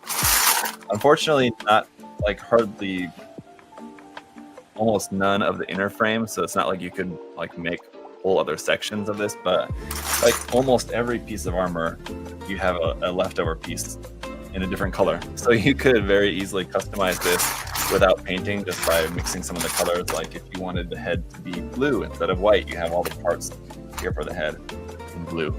So you just have a lot of leftover armor pieces with this. The way that they printed it was not very clever or cost effective, I feel like. So, okay, let's see. Hose time. Now's where it gets fun. So this is... All right. You have to put this piece here on the end first. So the thing, if you guys are not familiar with these kits, here's how the cable parts are molded.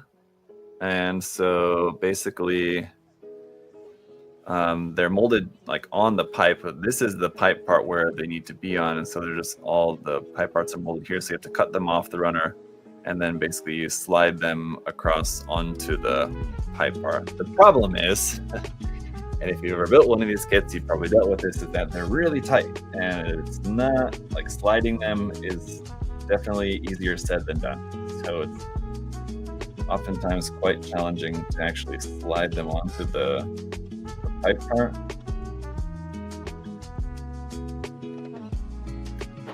Usually what I have to do is use a mix of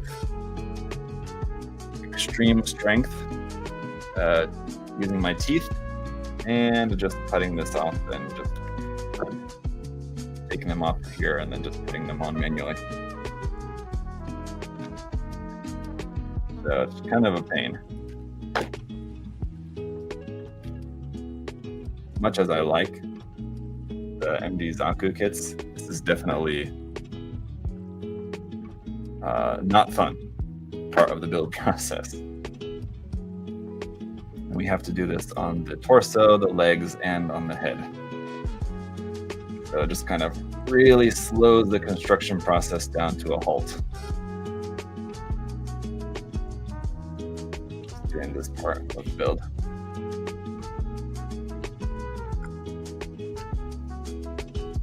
My favorite part of the Zaku build. Yep. Using your teeth? Yeah, I know.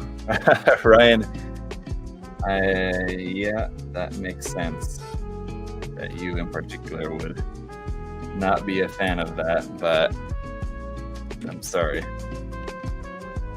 I know, is that not advised? Use of teeth there? Because I always tell my kids, like when my kids are building Legos and stuff, when I see them using their teeth, I always tell them not to use their teeth, but then they see me doing it when I'm working on models sometimes, or other times. But I tell them, like, I know how to do it carefully. That's the difference. That's why I'm allowed to do it, and you're not. Who needs God hands? We need God teeth. Yeah. Yep. So this is going to take a minute. Usually what I'll do is I'll pop off a couple pieces as best as I can, and then I'll have to just cut off part of there. And it's easier to get a couple pieces off. In theory. Yeah. Then I'll have to cut that up again.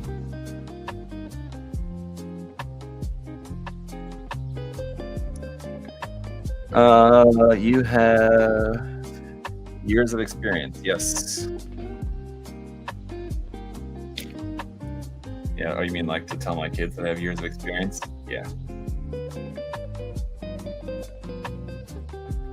Well, you know how it is. You parents, fellow parents know how it is. It's always do as I say, not as I do. It's just a part of being a good parent. And the other thing with these Zaku pipe parts, I always feel like this every time when I'm putting them on. I feel like these are not going to fit on there, and they just barely fit. The torso especially. The legs, because they're on a spring, which can stretch, those always feel like much more like comfortably fitting. But these ones are always like, you have to have them all like rotated on there like just right to fit perfectly. Like they're not just like perfect like cylinder shapes. Some of them are like slightly shaped to like fit like around the bends and curves of the kit, or the way the pipe kind of moves.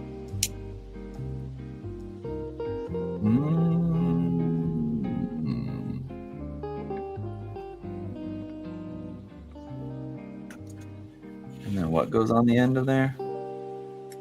This one like this. Oy.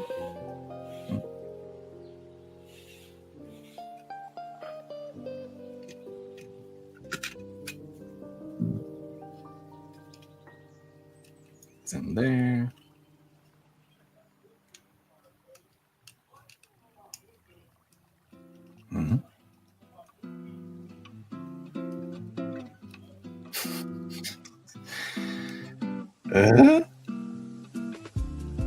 Hang on. It is right? Yeah, okay. Anyway. Oh no! Wait. What? Why is there a pipe piece here? There shouldn't be. That means that I need to fit another pipe piece onto there? How? How is that supposed to fit onto there? Now you guys see what I mean, why this is part of the Zaku build that is not fun. I'm somehow supposed to fit, and I don't even know if it's supposed to fit at the front or the back. There's no way that that's going to fit on there. Oh, no, wait. Is there an extra piece? Oh, there is. Okay, there is supposed to be an extra piece. Okay, I didn't even notice that, but I just kind of happened to have an extra piece, but there is supposed to be one. Okay, that's good. All right. Okay, Chief. Anyway, that should go onto there like that.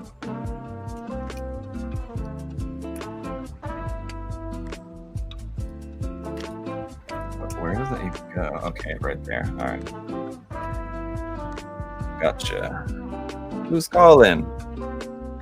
Is someone calling, or it seems like my phone's ringing, but nothing's actually showing on here.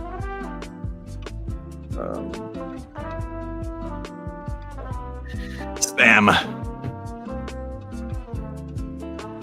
Have you realized your ceiling skills of Gunpla building? Maybe. Kind of. I kind of get what you're saying, and sort of.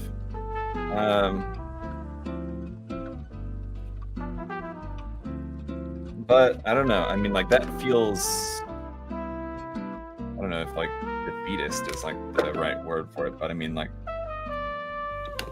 to say that sort of feels like you're kind of like not allowing yourself to be open to learning anything new. I'm definitely wanting to learn and wanting to practice other skills. So I mean, like, no, I don't feel like I've reached my ceiling of skills in terms of like what I'm capable of.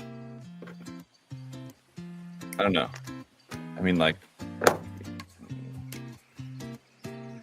I guess maybe just the answer is no, but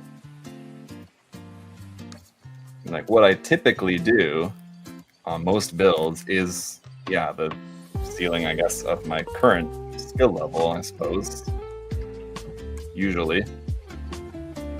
But it doesn't mean that I'm like not looking forward to trying new things or learning new things from time to time. What's the significance of the circle tattoo? So if you've ever seen the end of Evangelion, that's where it's originally, like, where I got the idea from. But it's the Sephiroth, not Sephiroth like the Final Fantasy character, but Sephiroth without the H, circles.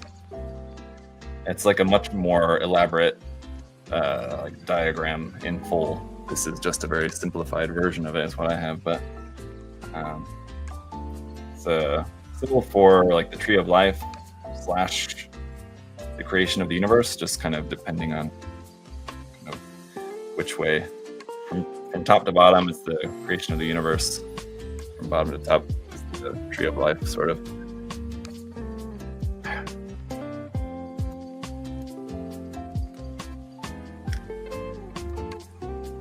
It's sort of a complex meaning, or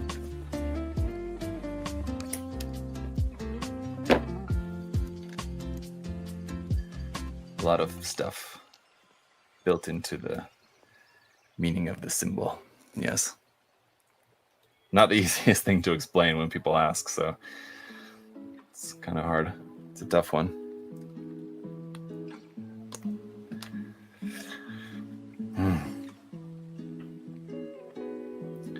Really looking forward to being done with this part of the build. But then we have to do this again on the head immediately after. So I might build a different part of the kit first before just moving on to the head right away.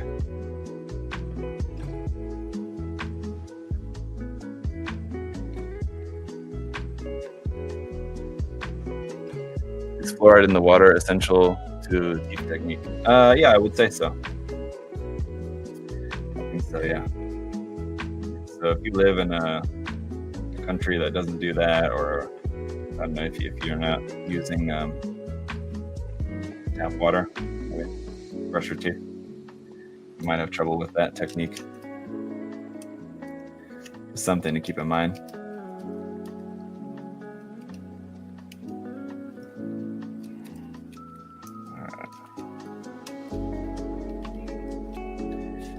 There we go. After all that work, finally, the torso and the backpack at the same time are done. Okay.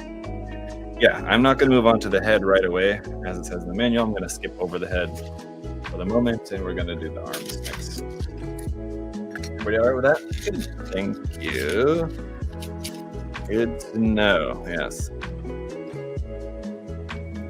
No real bootleg version of this, though. I have both.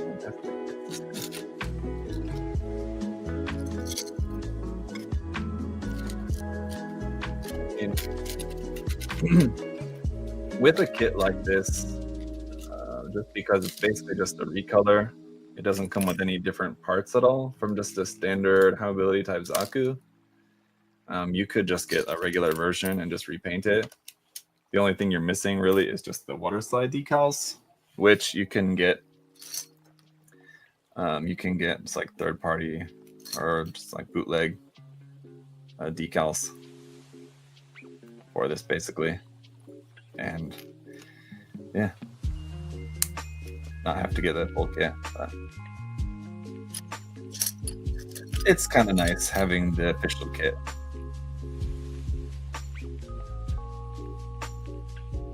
I mean, the full package, but I mean, honestly, yeah, you could just repaint the regular kit.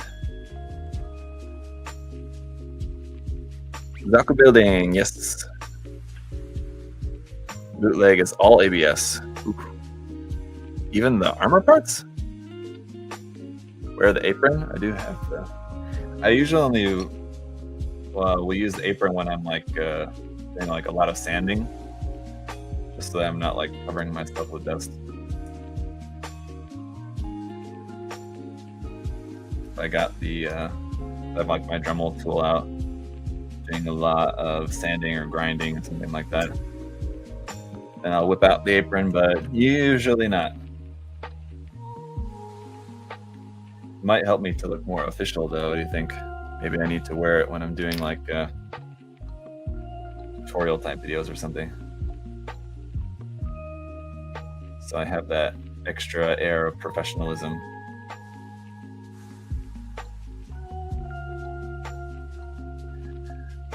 All bootlegs I've had are completely ABS. That's weird. I don't know. Would be a good reason not to get any though, I would think.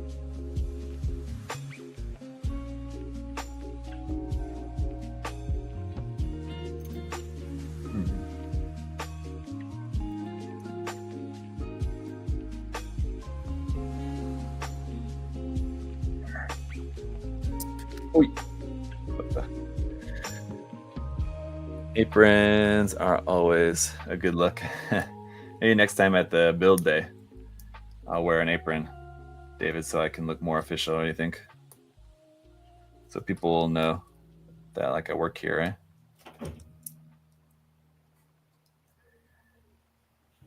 We should get team aprons. Well, I guess we wouldn't really need aprons for most of the staff, but at least maybe for like Josh there in the storefront to wear an apron.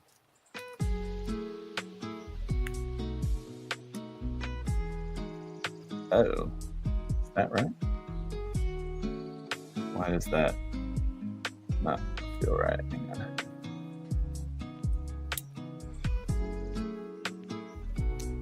Hmm?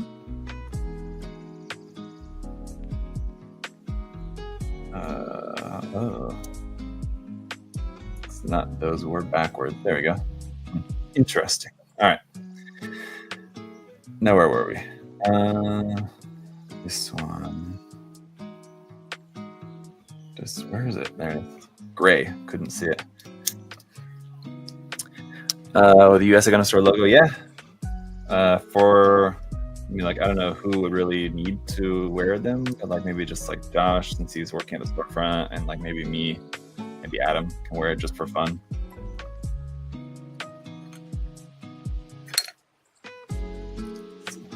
Most of the time, most of the employees that are here for build day are just here on their own just to hang out, not really like working. I guess like technically I'm not like technically working either, but sort of, I guess.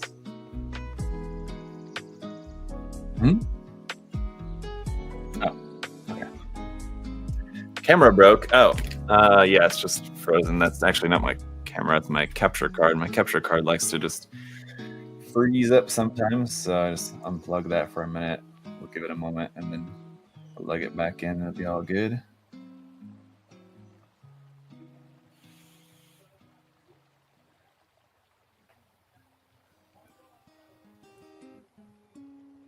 Machine spirits angry. Yes, exactly.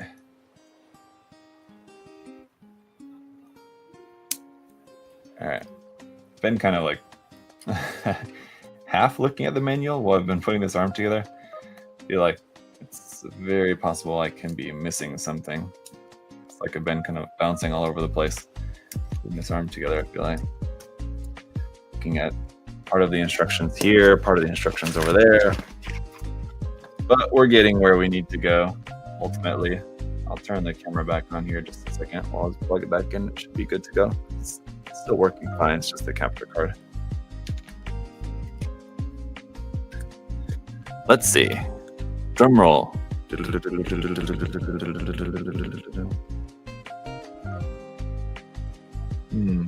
Oh. Now I think. Oh, no. There we go. Strange.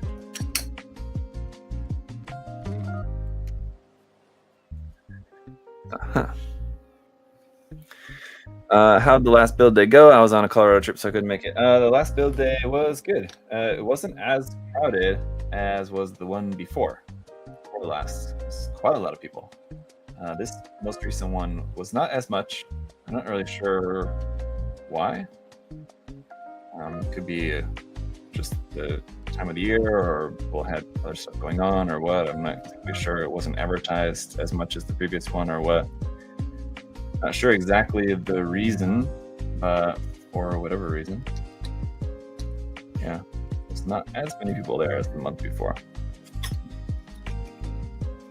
February, I don't know. February is kind of, it's one of those months, you know.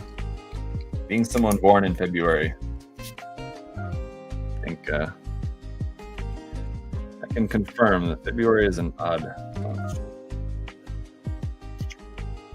There's one arm done anyway.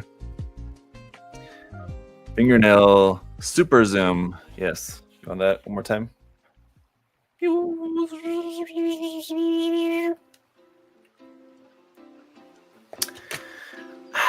Missed the last one because I was busy working. Oh, well, that's okay.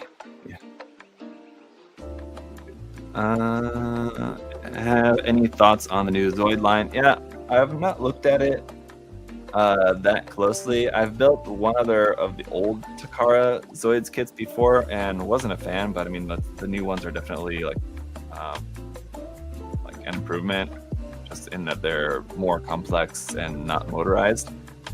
But you know, I'm not like super into Zoids. I like building a Zoids kit every now and then, and the Kotobuki ones are really, really nice, but that's not like my favorite thing. So I don't know if I'll check out the Zoid, the new Takara one or not. Or once Vanessa, I know they're making a few. After the other arm, I think we might move on to the waist and then legs, and we'll save the head for last. Just gonna avoid doing more of the typing parts for as long as I can. What you think about that? Anyway, what else is going on? Is there any skill that must be unlearned for Gundam build? I don't know. Interesting question, because I mean, like, it's unlearned.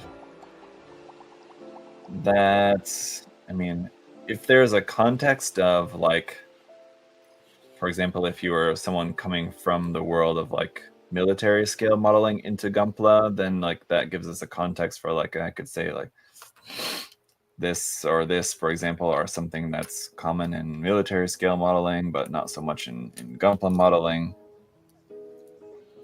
Something like that, but without any kind of like context for that, I don't know. It's kind of hard to answer. Yeah, I'm not sure.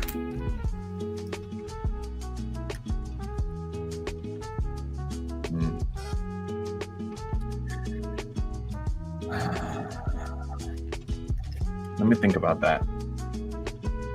Interesting one.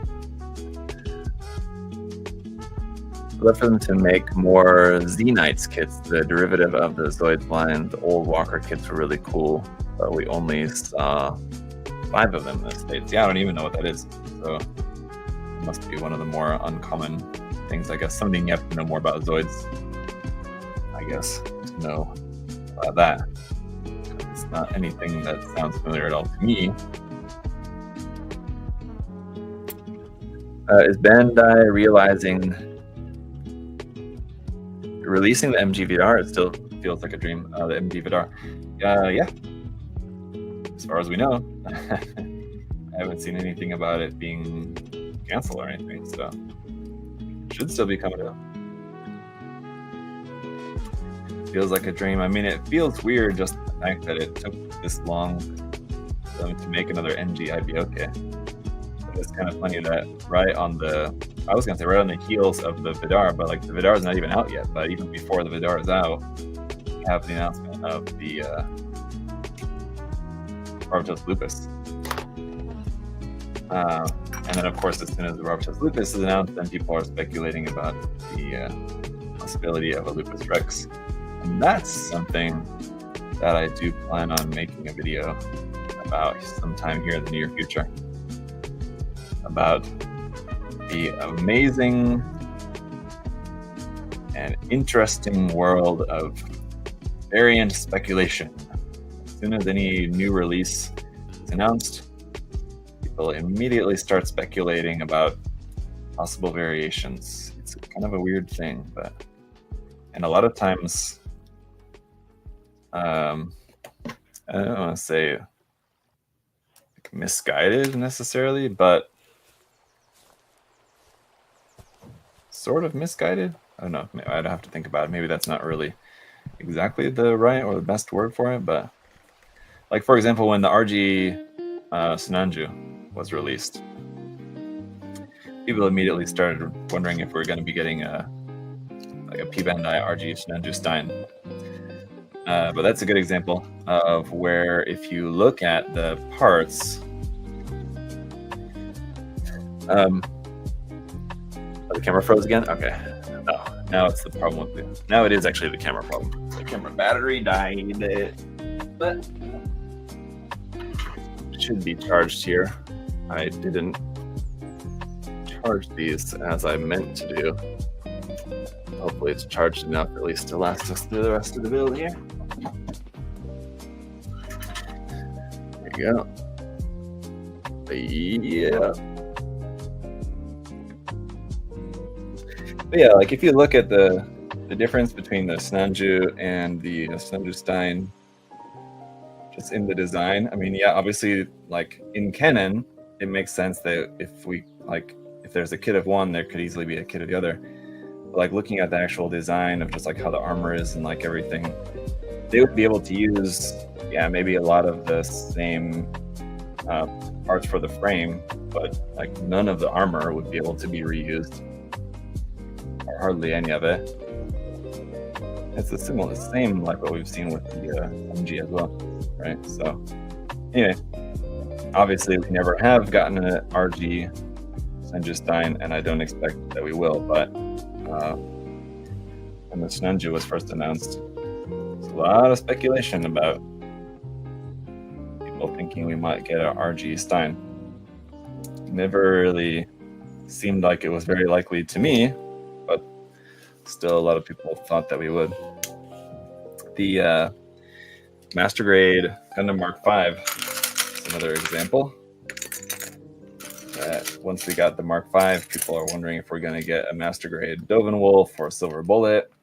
And again, like in canon, it makes sense, like the lineage of the mobile suits. But just like looking at the actual like parts that, oh, what the hell? Now it's the capture card again. Sorry. I just can't decide on what it wants to do. But anyway, yeah, the actual parts of the Silver Wolf, Silver Bullet, Dovin Wolf, Chapter 5, like there's very little of the armor itself that would actually be able to be used.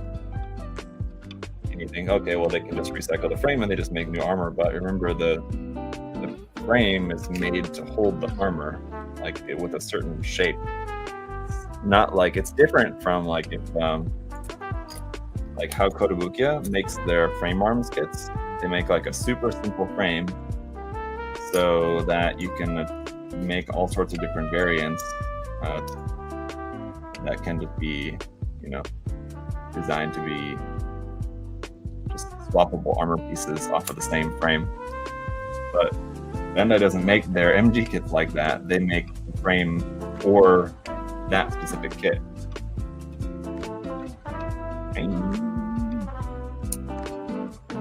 So, you know,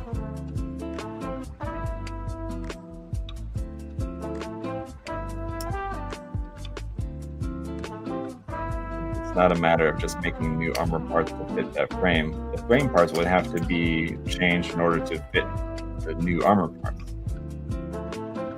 So it's not always that easy to make variants, even though it might seem like it would be. Just something to consider.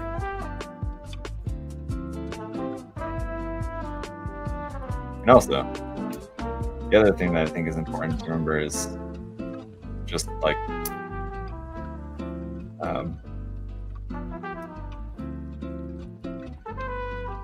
sort of philosophically,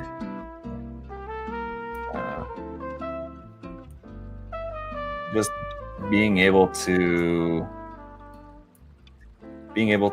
just appreciate what we have for a moment. It's like we get this new announcement and like it's cool and everybody's excited. We got a new announcement and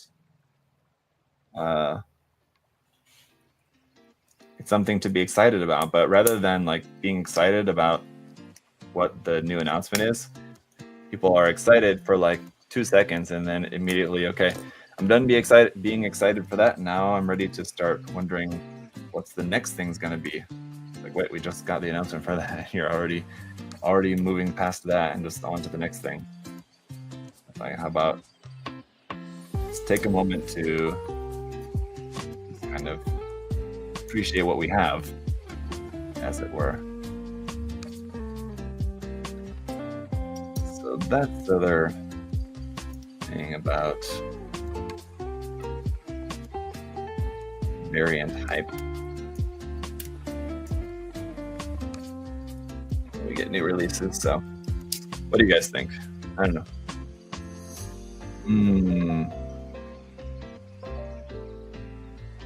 Feel like I did something wrong. That doesn't look right. Yeah.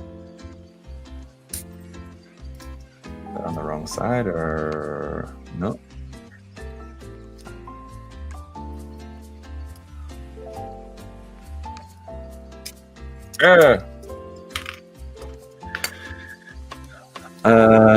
Is it really your birthday or are you a leap year baby? It is really my birthday. Yes. Yeah, I was born on a leap year though, so had I been born a day later, I could have been a leap year baby. But no, it is actually my birthday. Yes, I'm not a leap year baby.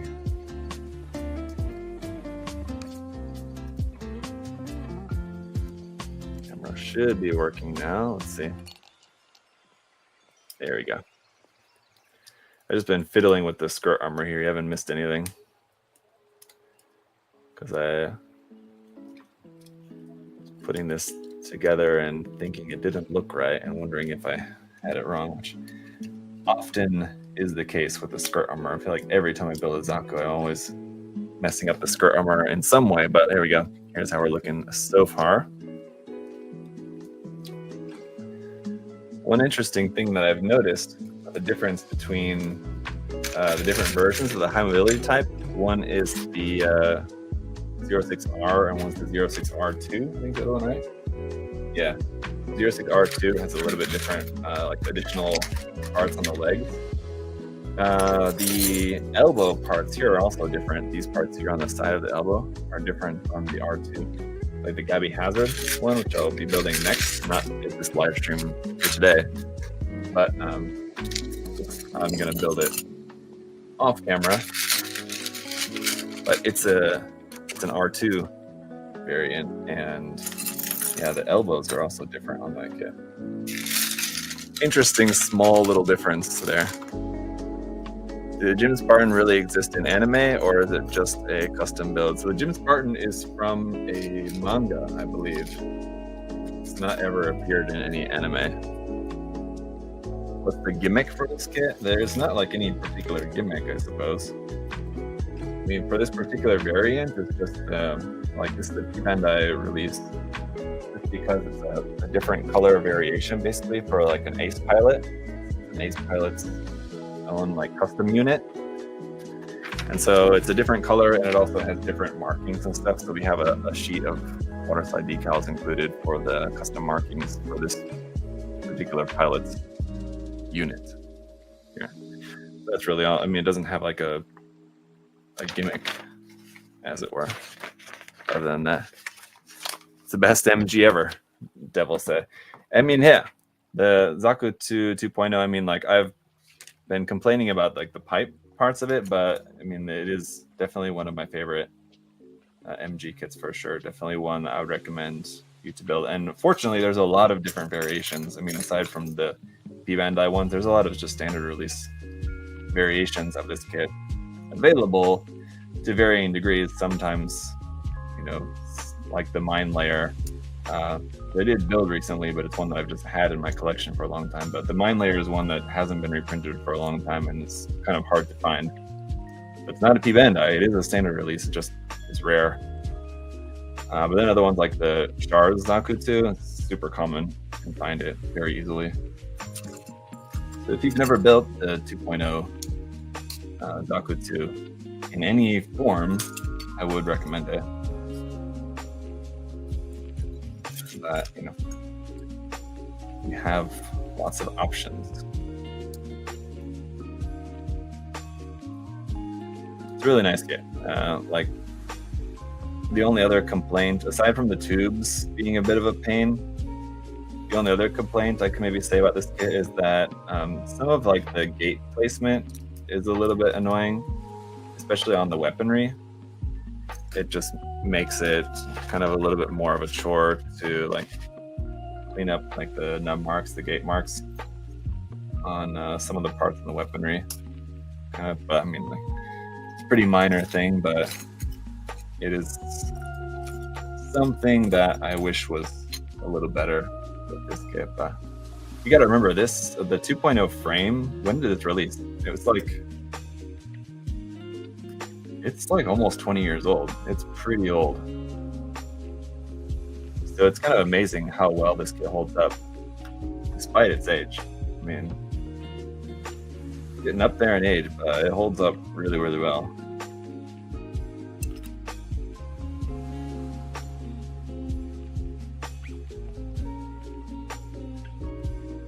And looks great. That's the main thing, is that it looks really, really nice. Thank you, Sean, for the birthday wishes. Escapee, those pipes hurt my fingers. Yeah. I found the portions for MG Zakus to be weird. Are there any that don't look awkward as the MG Shard 2.0? I mean, like, they're all going to be based on the same frame, so the proportions are going to be the same. Will you suffer through the water slides for us? I mean, I don't put the water slides ever on just like unpainted builds. I mean, if and when I get around to painting this kit, which again is, who knows, that's when I'll use the decals. But I mean, like, I've done, you know, obviously any painted builds that I do, I always put some decals on. I've done tutorials specifically on how to do waterside decals, and I've covered putting on waterside decals in many, many, many videos over the years. So no, not at the moment, but it is something that I've covered here on the channel in different videos many times. Even the Seed Lunamaria Hawk, let's see. The Seed Lunamaria Hawk, wait, you're talking about the decals on the kit? Or wait, I'm lost. How do you tell when something is a reissue? 2.0s are usually labeled as such, not the reissues. So the 2.0 just refers to like the actual model kit itself, whether it's a reissue or not. And nothing, when they reissue a kit, they don't change anything. It's just a reprinting of the same kit. Basically, a reissue just means, because they're not constantly printing the same kit. So they'll print a bunch, and they won't print it for a while, and then later they'll reissue. A reissue just means they're just reprinting the kit again, remaking a batch of the kit, but everything about the kit is the same. They use the same molds, use the same instructions, stickers, decals, everything's the same. You can tell when the kit was printed by looking at the runner. So, like, if you want to know if it's a reprint, it really doesn't matter at all, but if you're wanting to know, you can actually look on the back of the runner. These little dials here will tell you the date of when it's printed. I don't remember exactly how it works, but something like it shows like the year and the month. So, like, considering this kit came out in 2013, so I think it's like this one here. I'm trying to get it so you guys can see it clearly. Yeah, I'm not sure. I don't know. There's a way that you can read that, though. I think this first one is the months, because that's why it goes to 9, and then X would be 10, October, Y would be November, Z would be December. So it's 6, so it's June. And then I think this one's supposed to be the year. In that case, it would be like 2015, I think. But this kit was released in 2013, so I don't know. I'm not sure. I don't think that's the actual day of printing. I think it's only, because like the year is here, 2007. But that's the year that. So this year shows like when this runner was originally used. So this runner was originally used for the high mobility type Zaku. I think like the Johnny Ridden's version was in 2007. These dials show when this kit was actually printed. This physical kit. That's what those are. Yeah. This is to the right. So yeah, I'm not sure.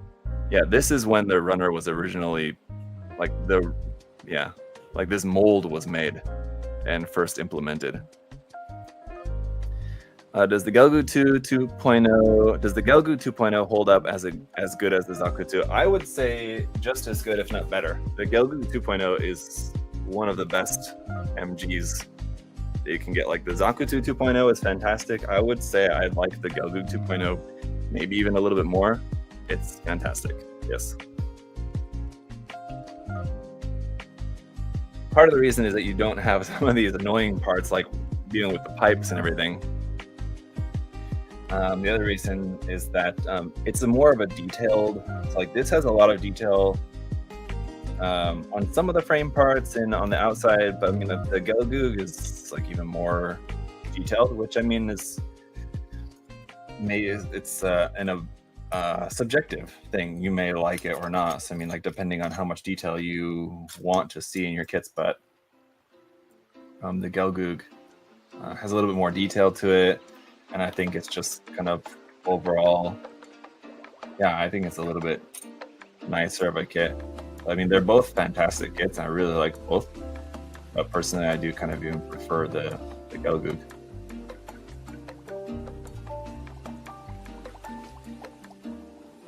If you had to choose one, if you're at the store, you're like, okay, I want to try one of these 2.0 kits. What should I get, the Gelgoog or the Zaku? You kind of can't go wrong with either one, but if it was me, I would go for the Gelgoog, but I would recommend building both at some point.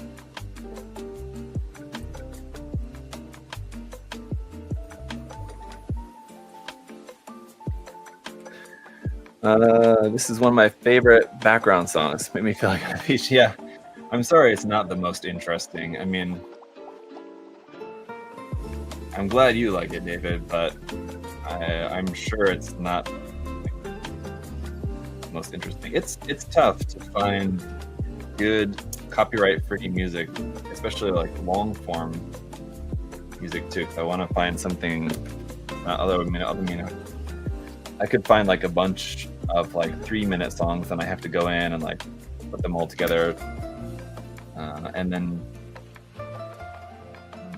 the StreamYard, which is what I use for streaming because I'm multicasting to Twitch and YouTube, only allows like there's a maximum size for like the audio file you can use for putting on there as well. So I mean, like there's different things that kind of have to go into what I can use as far as music, and it's a bit of a challenge, and I just kind of feel like I just really can't be bothered spending the time to like look for better music, but probably would be beneficial to do so just because, you know, it's nice to feel like it'd be nice for you guys to have a little bit more interesting music to have playing in the background, but I appreciate the sentiment anyway.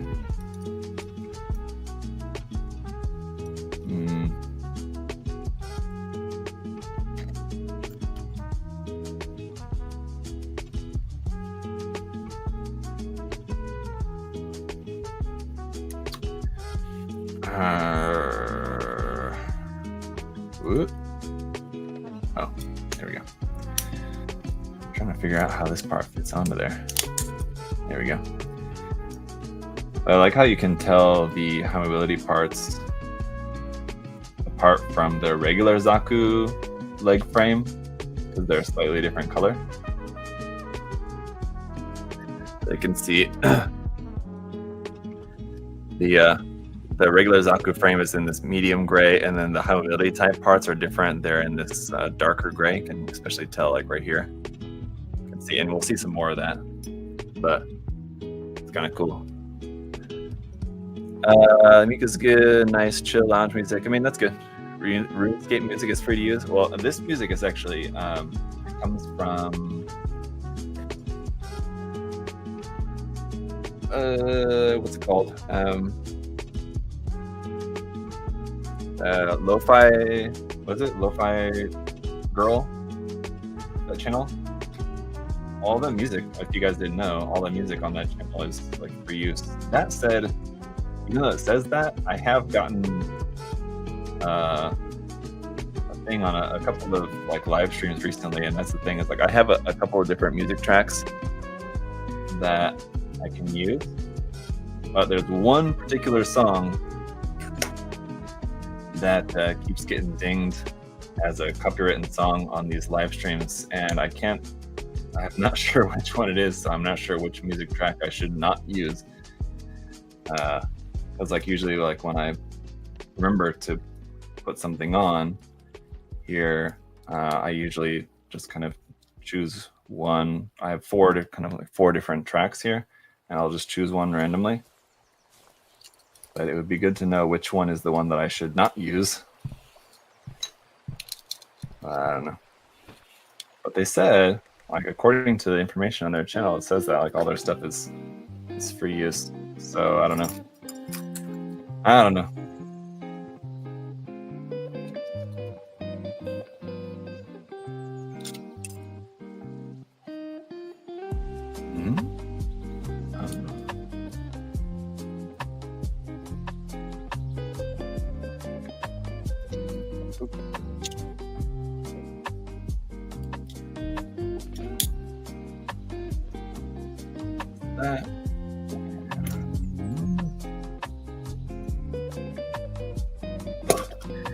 Mr. Nev here.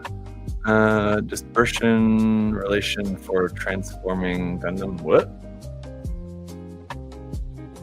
I don't even know what that means. Is that why the Iron Kong Zoids Love stream isn't available for replay? That was a super long stream day. So that could be why too. Yeah, I think that might have been one of the ones that ended up getting taken down recently.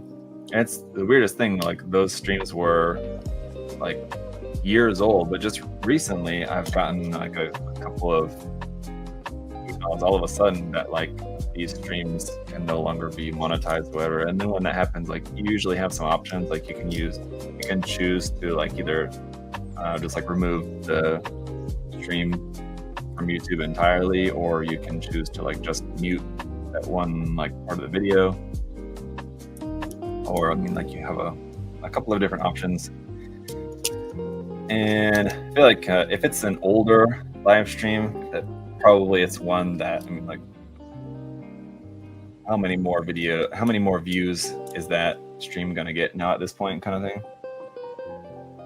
Like if like this stream I'm doing now, if I suddenly got a email tomorrow that I can't monetize the stream, then that would be like a little bit more of a big deal than like a year from now. Like a year from now, I feel like, okay, I'm gonna lose out on the views, but I mean, like realistically speaking, how many more views am I gonna get on this live stream from a year ago?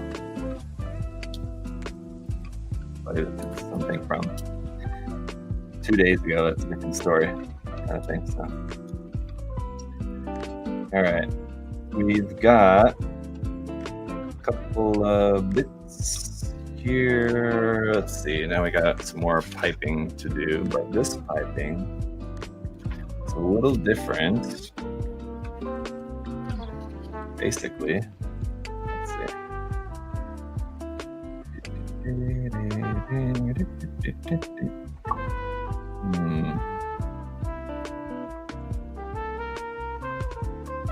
Okay. So for this,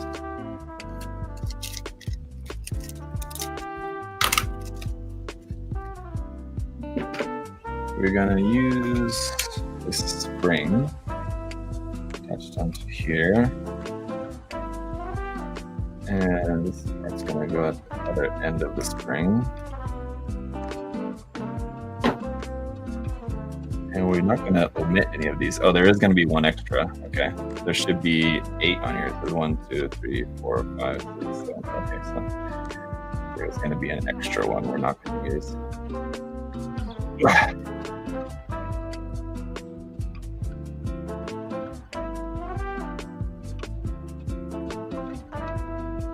That's actually kind of tight on there.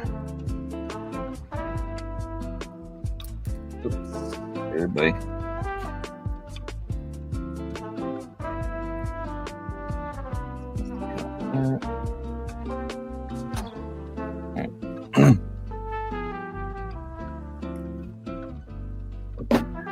Do you know anything about a model kit named the Sword of Rage SES? I saw it on USA Gundam Store a bit ago and was interested in getting it. No, I don't know. I'm not sure. I'm guessing it's maybe one of the like third-party or original mecha model kit releases, and in which case, like those are just coming out so so fast and furious these days. It's hard to keep up with all the different ones that are coming out because I review them here and there, but I just don't review all of them.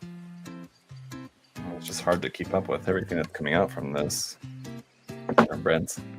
Oh, no, that one doesn't ring a bell. Deploy the teeth. Yep, there you go.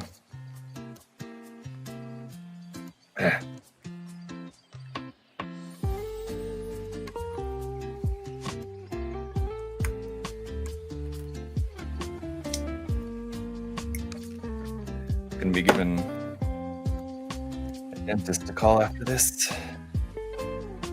Got a problem?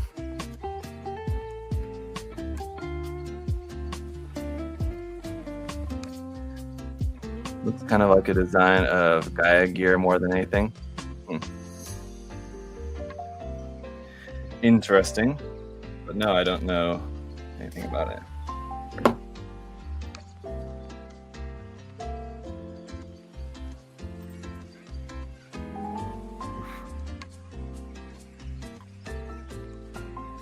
Extra goes there. All right. Good thing about putting these pieces onto the spring part rather than the part that goes around the waist or that goes on the head is that you can kind of like stretch the spring to make sure that everything fits on there really easily. It kind of doesn't really matter so much the orientation of the parts. Try to get them like fit and wrapped around the part just right.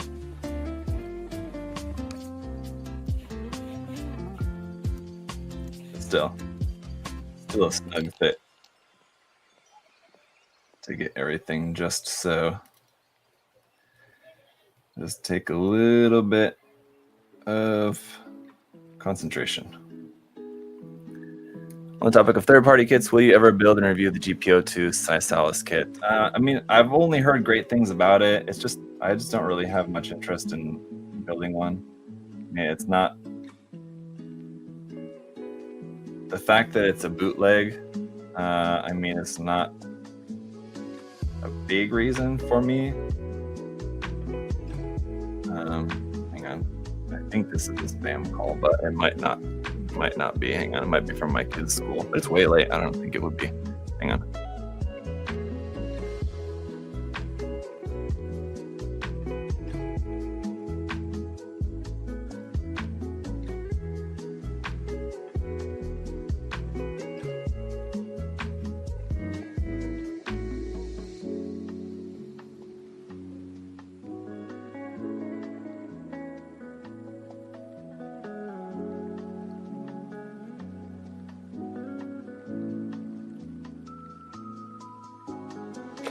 Yeah, it was spam. Okay.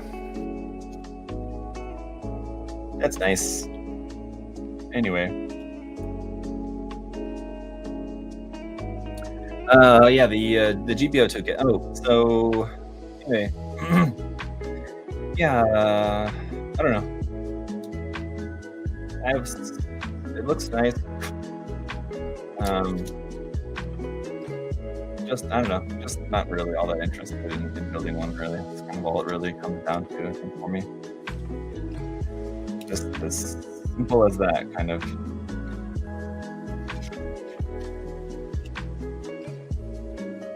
Oh, that's not on there. So after we need this polycap piece here.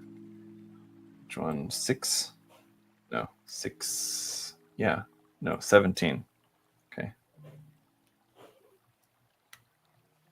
17. We might run out of time. I better hurry. We might not get to the weapons. That's fine. The weapons are just the standard Zaku 2 weapons. I mean, nothing too interesting there. But, yes, here we have the little teeny tiny piping parts, which I've stuck here in this little bag because of these little kitty pieces here.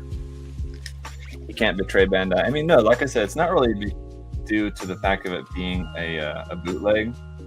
I'm just not that interested. GPO2's not been. I mean, you guys maybe will recall when I tried doing like a custom build of the GPO2 and then ended up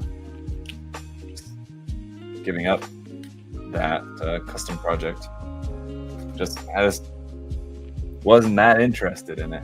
And so rather than like forcing myself to continue working on a project that I wasn't that interested in, I decided to just give up and move on to something else. And so, yeah. So anyway, you guys should know that the GPO2 is just not really one of my favorite Gundam designs. I mean, and in a world where there's just so many kits coming out these days from Bandai, Kotobukiya, and others, and there's a lot of really cool stuff to build, and only so many hours in the day. I mean, just that GPO2 kit is just not high on my priorities. That's really all it comes down to. So, a lot of other things that I would rather spend my time building, basically. So, for that reason, I do not plan on building that kit. But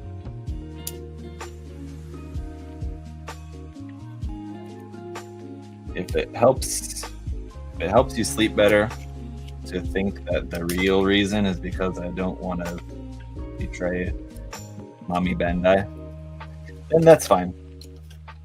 You can think that if you like. Mommy Bandai? Daddy Bandai? Which one kind of makes Daddy Bandai? I guess maybe makes more sense. I don't know. Oh shit. It's like popping off parts all over the place on this thing. Yeah, that's the other part of this build that I do kind of find a bit annoying, because like to plug on the leg, it's like offset. It's like not like centered, so you can't just like push it on. If you push it on, it will like just rotate this part like that, like to the side. So you kind of have to like push it in a certain way to get the leg plugged into the hip section. It's kind of annoying. There you go. Once it's in there, I mean, it's solid, so that's good. But now that I said that, now that I did that, the piping part came out on the side.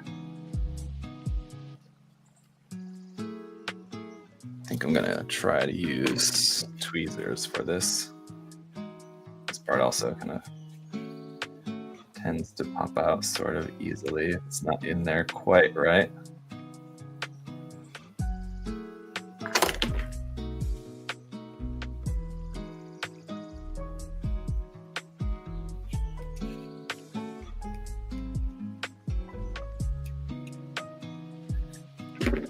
Okay. I feel like I'm mentioning a lot of issues with this kit at the same time while I'm saying how great of a kit it is, and how much I love it, and how much I highly recommend the Zaku 2.0. And I keep saying, well, this part's kind of tricky. Oh, this part's kind of difficult. Oh, this part's kind of a pain. I feel like I'm kind of saying a lot of both, and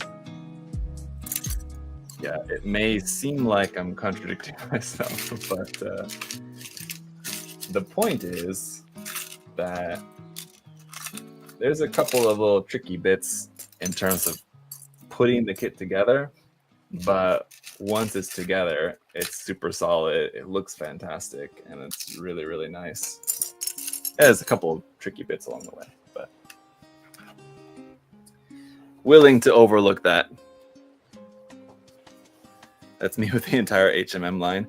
Yeah, it's similar. And I've had very mixed experiences with the HMM kits too. I mean, like some of them, the Koenig Wolf, one of the most recent ones that I built.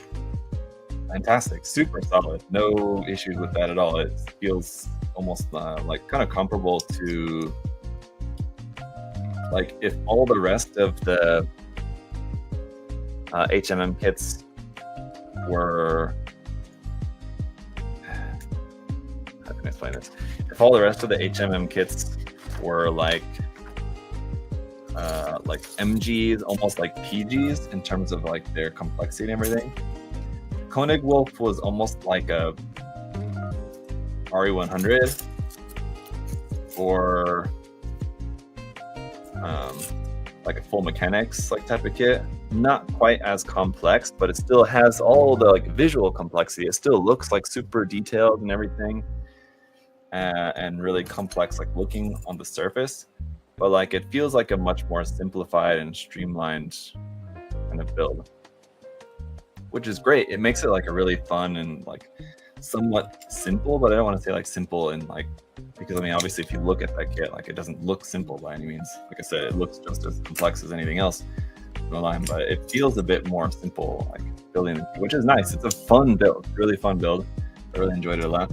The thing that's weird is that it's really expensive for what it is. Koenig Wolf for some reason is like way more expensive, like even than like the Liger, but the Liger I feel like is more parts heavy and more of a complex build, but for some reason costs, it's not half, but it's like almost half. Like the Liger I think is like around $90 and the Koenig Wolf's like $160 or something like that. I don't really understand the price jump for the Koenig Wolf, but I don't know. It's a really nice kit, but I don't understand why it's as expensive as it is. It's not like it's bigger. It's pretty much like the same size too. So it's weird. It's very strange.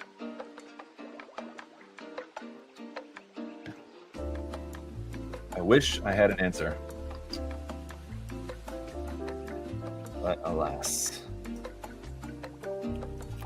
it's a mystery.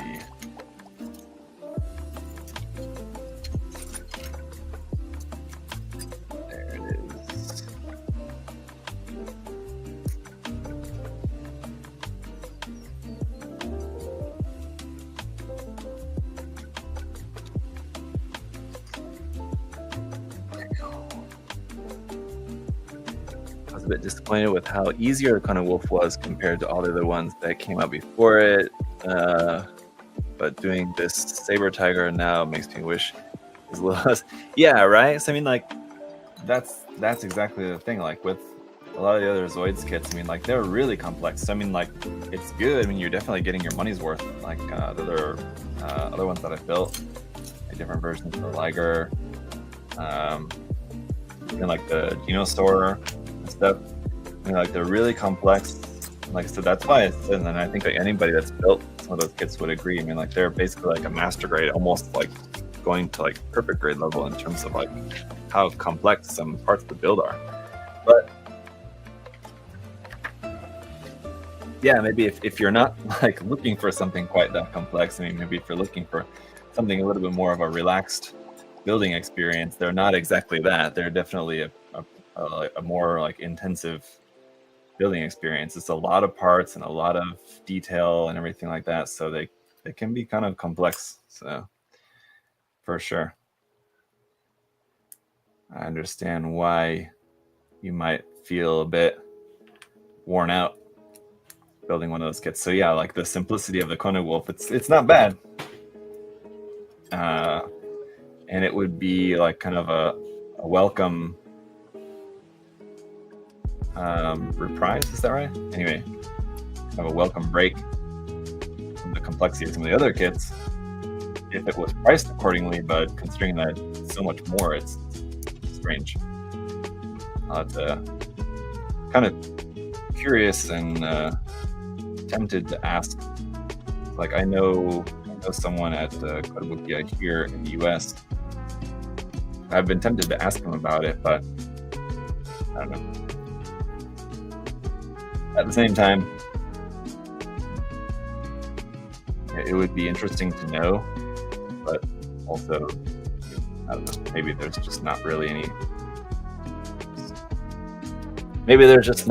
any particular reason. Just is. Maybe it's inflation.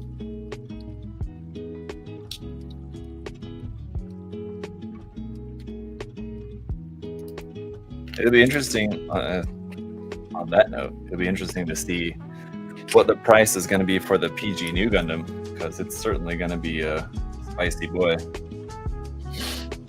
Probably, well, it's definitely going to be over 300, that's for sure. Shout out to Chief Keef.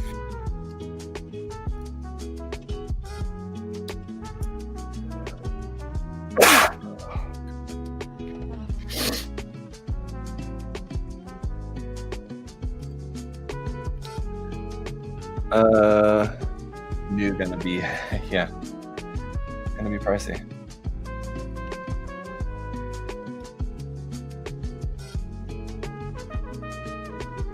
$400 maybe. I mean, the new Gundam, like I said, the PG Unleashed R782 goes for like just under 300. So, considering the fact that the new has the inclusion of the fin funnels, which is going to be, you know, it's a lot more plastic on there. It also has the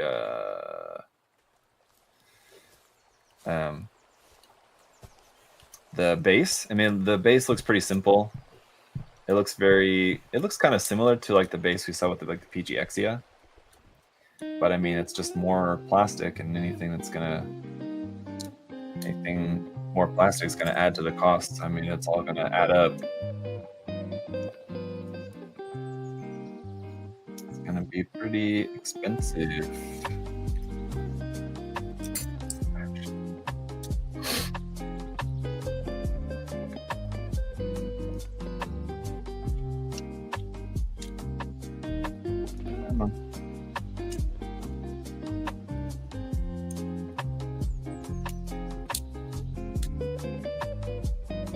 That's good. All right. So, yeah, same.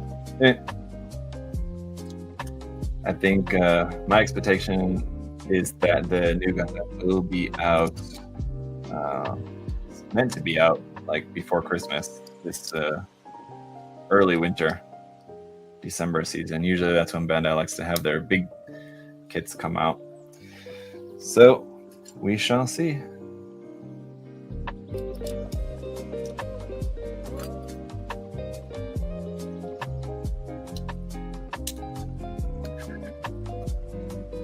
Mercenaries also guessing 400 USD. Yeah, probably around there. What's the MSRP for the PGU Granddaddy? I don't know what the MSRP is. I want to guess it's 29,000. Let me check. I think it's around there. 29,000 yen.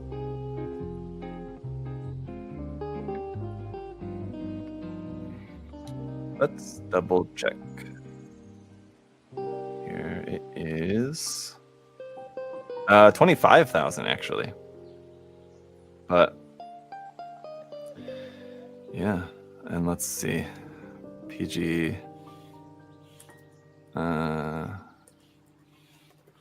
Unleashed RX-78 2 Gundam. Just want to see what that average price is, I think. Let's see.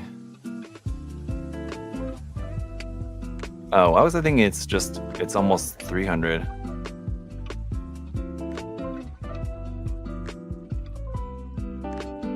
Looks like it's kind of between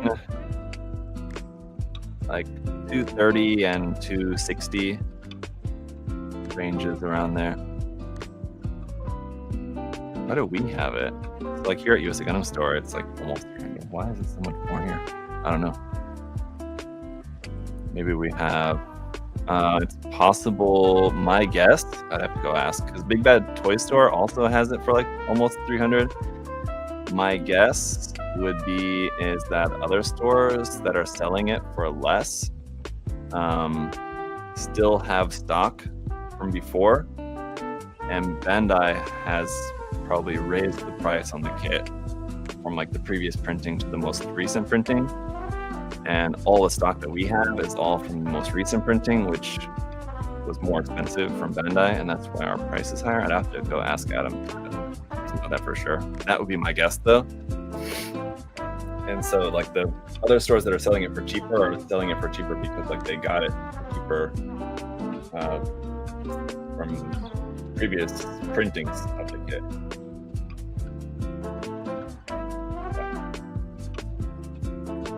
I would have to confirm that. Typically, I mean, like obviously for most things we're pretty competitive with the pricing.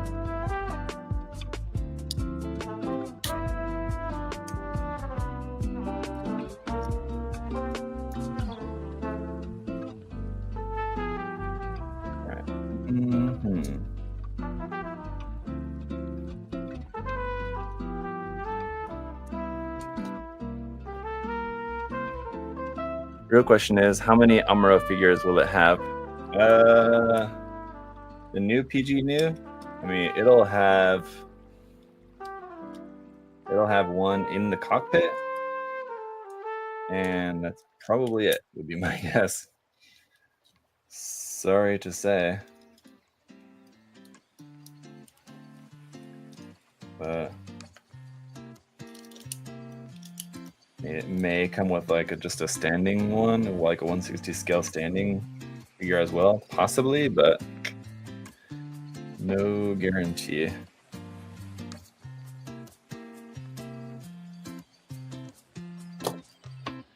All right, piping time again. Yay! Everybody's favorite. Just gonna cut all of this.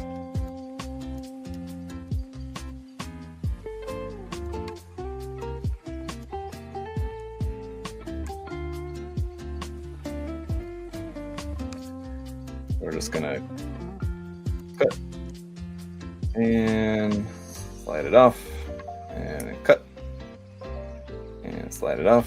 This is way easier. I don't know why I didn't do this the whole time.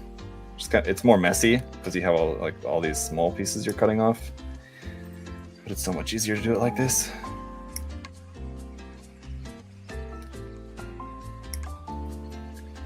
There's no stressing, no pulling, no teeth. Just making a mess.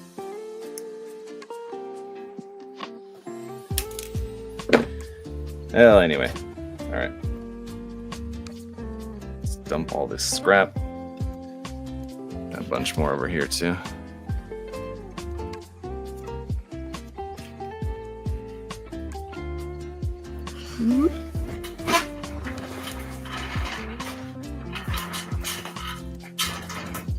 What nipper is that? This is the USA Gundam Store 2.0 nippers. A brand new pair, actually. Just today I had to switch to a brand new pair. I finally blew out the spring in my other pair, which, I mean, if you think about how much I use mine, I think I had been using that same pair for a few years. So, I mean, hundreds of model kits at that point.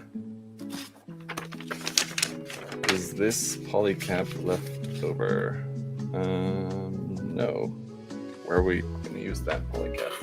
Oh, in the head. Right.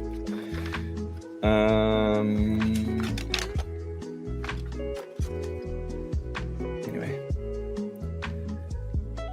So yeah, the spring gave out in my pair. So just earlier today, I went and grabbed a brand new, fresh pair.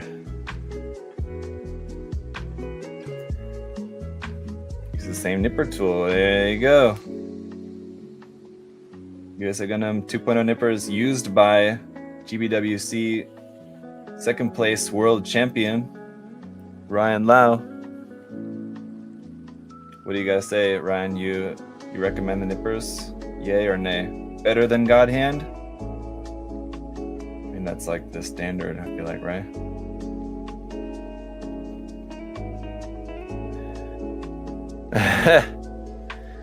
Do you paint many of your kits before assembly? So no, I don't. No. So kind of a two-part answer, I guess. So number one, I don't paint most of my kits in that. Like, if I had all the time in the world, I mean, I would love to paint every single kit that I build, but I build way more kits than I just have the capacity to paint. But as far as like when I am going to be painting a kit, I definitely always assemble the kit first and then disassemble it and paint. So yeah, that's definitely the way to go about it.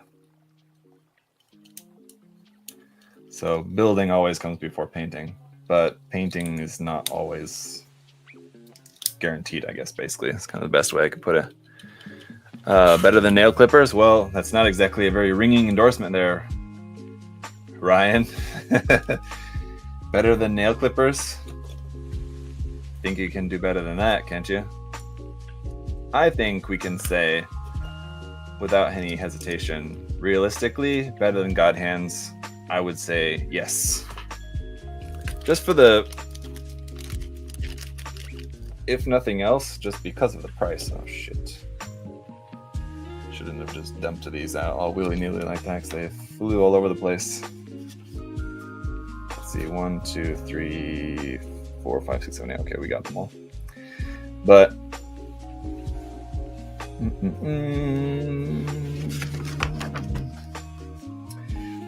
I mean, God Hands are great and do the job, but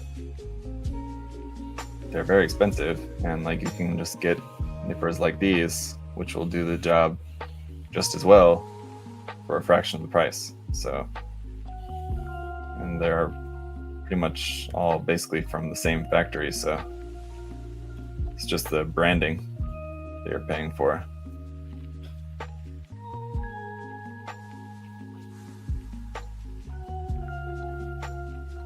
Kind of think of it like the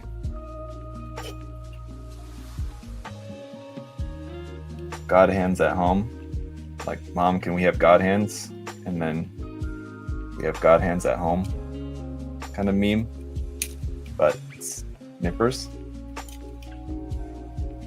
But I don't know, I guess like the subtext for that meme is that like the one at home is like a shitty version of the original thing. In this case, it's maybe it's not the best comparison, because this is not like a shit version of God Hands. It's like just as good, just without the branding.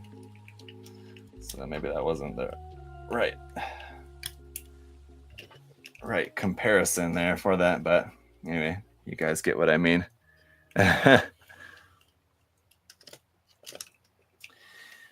Whatever. Ryan may be downplaying it now, but it's just because he works for Big Nipper.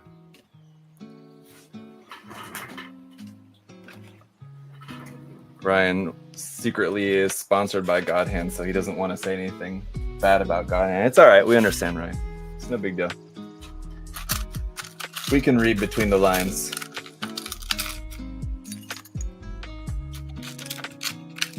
Xeon Day? No, it's Zaku Day. I'm Zaku. We're building Zakus. Get it? Don't be dense. No, I think just because like Zaku is in my name, Zakurilius, a lot of people just assume that like I'm all about the Zakus, and I do love Zakus for sure.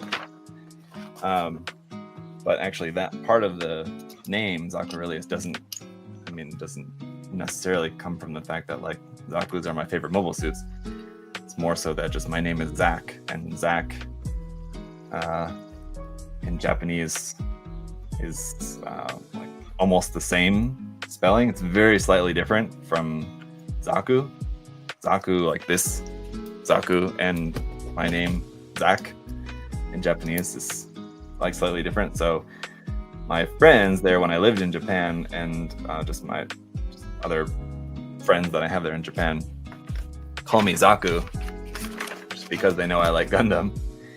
So just kind of like a nickname, and so I just went with that for my channel name because it made sense. Zaku, right? I mean, get it?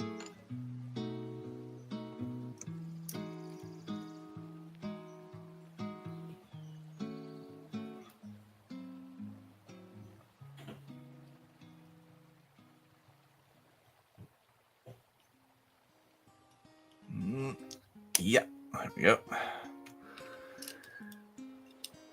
Zakus are cool, yes. I mean, if you ever had to be named after a mobile suit, I mean, Zaku's a good option for sure. Okay. Tube time again. Let's see. I don't think these are gonna go on. Yep, it's gonna be the same problem as usual. So we're gonna opt for the easy route. Slightly more time consuming, but basically, if I can just get this first one off of there, we'll do the hard way. And then after that, so with these, we are going to use them all. We're not going to omit any like we did with the other ones. Mono Eye. Happy birthday. Thank you, Austin. It is still my birthday after all.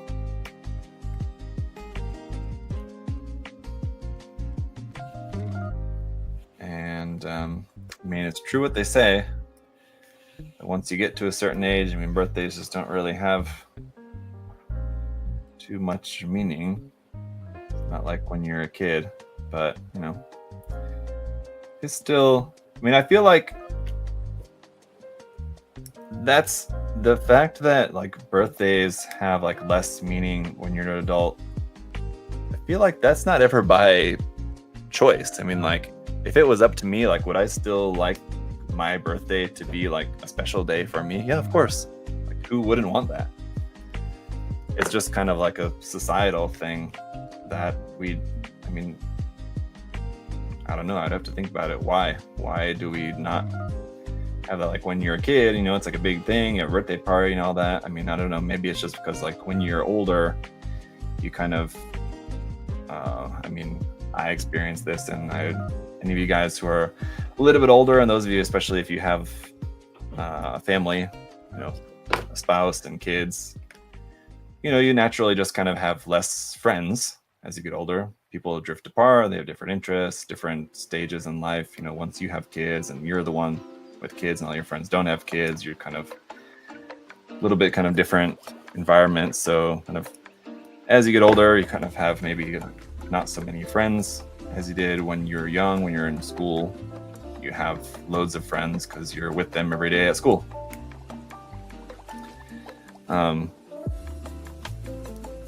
But yeah, I don't know. It's kind of a shame that birthdays aren't as special for adults as they are for kids. I mean,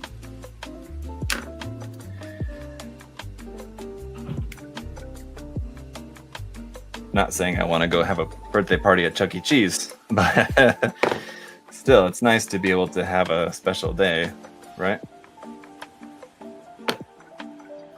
Maybe especially for, you know, once you're older and have a spouse and have kids, especially once you have kids, because I mean, like once you're a parent, your life, for better or for worse, and it's definitely for the better, but I mean, like your life kind of revolves around your kids, right? And everything's for your kids,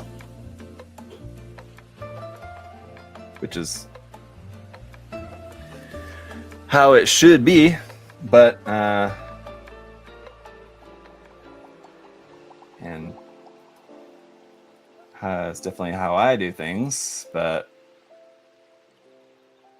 there's nothing wrong with having one day of the year where it's a special day for you or me, anybody.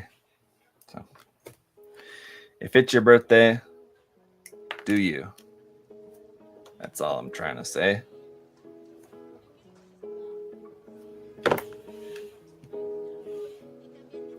Have a day. Have a birthday party at Chuck E. Cheese if you want to. Our Chuck E. Cheese here where I live was destroyed in a hurricane a few years ago, and it's only now in the process of being rebuilt, and it's not open again yet. So no Chuck E. Cheese for me, but talk about a Florida man life. You can't have your birthday party at Chuck E. Cheese because it was blown down in a hurricane. It's true. I'm 40. I'm pushing 40, so I dread birthdays. I mean, like, hey, I'm right there. I'm near there myself, so I get what you're saying. I don't like necessarily acknowledging my age, but I mean, you can still celebrate your birthday without, you know, focusing on your new number, right? You can just enjoy celebrating like a special day for you. I never even wanted Chuck E. Cheese pizza since being a kid. Yeah, me too, actually. Funny that you should say that. Yeah, even when I was a kid, I never had a Chuck E. Cheese birthday party, and like we did have a Chuck E. Cheese don't know if we actually did in my hometown, but I think in like the next town over, there was a Chuck E. Cheese. I don't even know if I've ever been there. I think maybe I've been there for another friend's birthday party, maybe once. But yeah, no, I definitely was never a Chuck E. Cheese kid at any point in my life. I'm just kind of using it as a prototypical example. Oh, it's almost 5 o'clock. It's almost time to go. So I think we will not get to the weapons for today, but if I can just finish up the head here, at least we'll have the mobile suit done, and we'll call it a day. There on these 3 Zakus. Well, one's a high Zak, to be precise. But anyway. So much better pizza just went for the arcade. Yeah, so we actually had... actually, this was also not in my hometown, but in that same next town over, where there was a Chuck E. Cheese, there was also like a local chain place. If any of you guys are from the Midwest, the Quad City area on the border of Illinois and Iowa, is where I'm from, where I grew up. And there's Happy Joe's Pizza. If any of you guys know Happy Joe's, maybe you know the Happy Joe's Taco Pizza. World famous taco pizza, Happy Joe's. But yeah, Happy Joe's had a big, like one of their locations there had a big like play place and arcade and all that. So like that was where most of like my friends and my contemporaries of that time, like Happy Joe's was the place to have a birthday party, not Chuck E. Cheese. So like kind of sucks for that Chuck E. Cheese because we had a badass Happy Joe's. But I'm sure some people still went to Chuck E. Cheese, just not the cool kids. The cool kids had Happy Joe's. Godfather's is good, but Happy Joe's is the OG.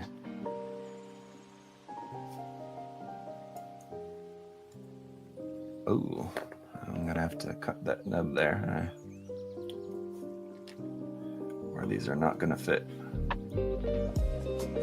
Yep. Wait. Oh my god. Okay.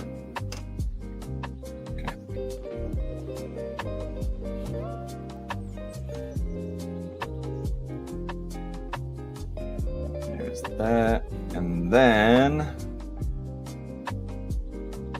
Oh no. Wait. Okay, yeah. Then we can put this part on. Whew. And then this on the top. How did you escape the Midwest? I'm tired of being cold. I moved abroad. I went to Korea. Well, actually, I went, Kansas City, Missouri is still Midwest, I guess, but I went to university. So I grew up in the Quad Cities, which is, I said, on the border of Illinois and Iowa. I was on the Illinois side. But yeah, then I went to university in Kansas City, Missouri.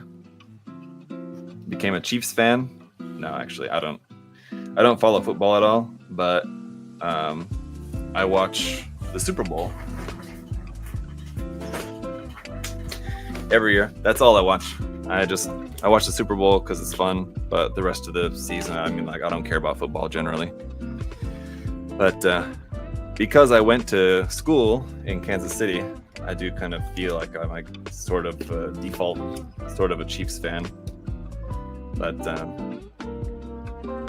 don't know what happened this past Super Bowl. That was just embarrassing. Anyway, but the Chiefs. What was I saying? Anyway, yeah. After college, yeah, I moved abroad. Went to Korea. Went to go teach. And the rest was history.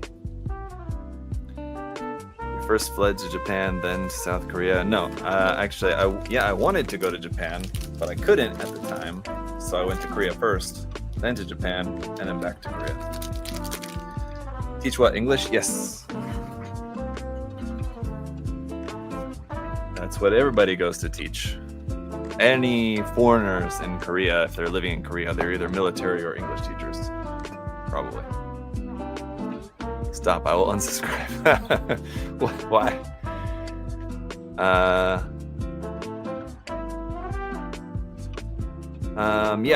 Mercenaries got it pretty much, except for the beginning part. But yeah, we moved back to Florida from Korea, just so that our kids wouldn't have to deal with the school system there in Korea.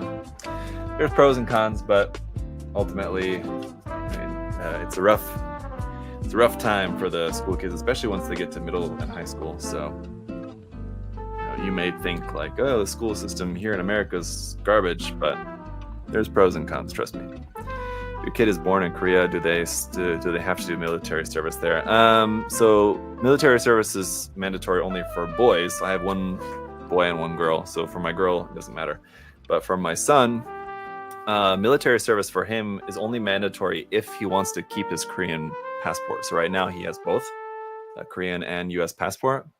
But once he turns 18, then I think he has like 9 months where he either has to, because like in Korea, they don't have to do their mandatory military service right away when they turn 18. They have until they're like 26 or something.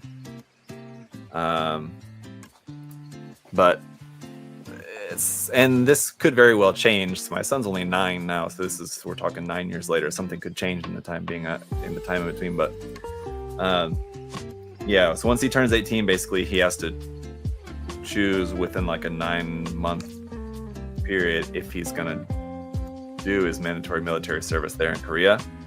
If he does, then he can keep his Korean passport and citizenship, and he can have dual citizenship. But if he doesn't want to, then he has to give up his Korean passport. That's, I think, as far as I know, the state of things at the moment. But like I said, it could change before then. I don't know. Yeah, they have mandatory military service, right, because of the Korean War technically not being finished. It's technically still ongoing and could start up again at any time, in theory, but it's not, not realistically likely going to happen. Because of that, yeah, they have military service. And yeah, it's not equality. The girls don't have to. Some do.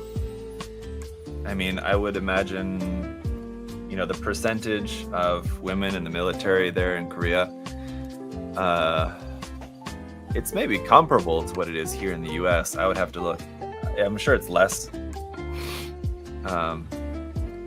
Because you may not think it based on like what military pay is here in the US, but you may think, especially for like low-level grunts, basically here in the military, their pay is pretty shitty.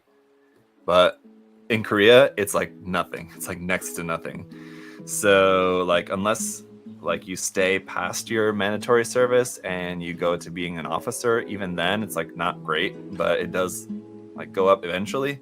But like especially when you're there for like mandatory service, you get paid, but it's like less than minimum wage. And I mean less than minimum wage there, because minimum wage there is like, unless it's changed recently, which I don't think it has, minimum wage there is still like around $6 an hour or something like that, maybe even less. It's low, very low, very, very low.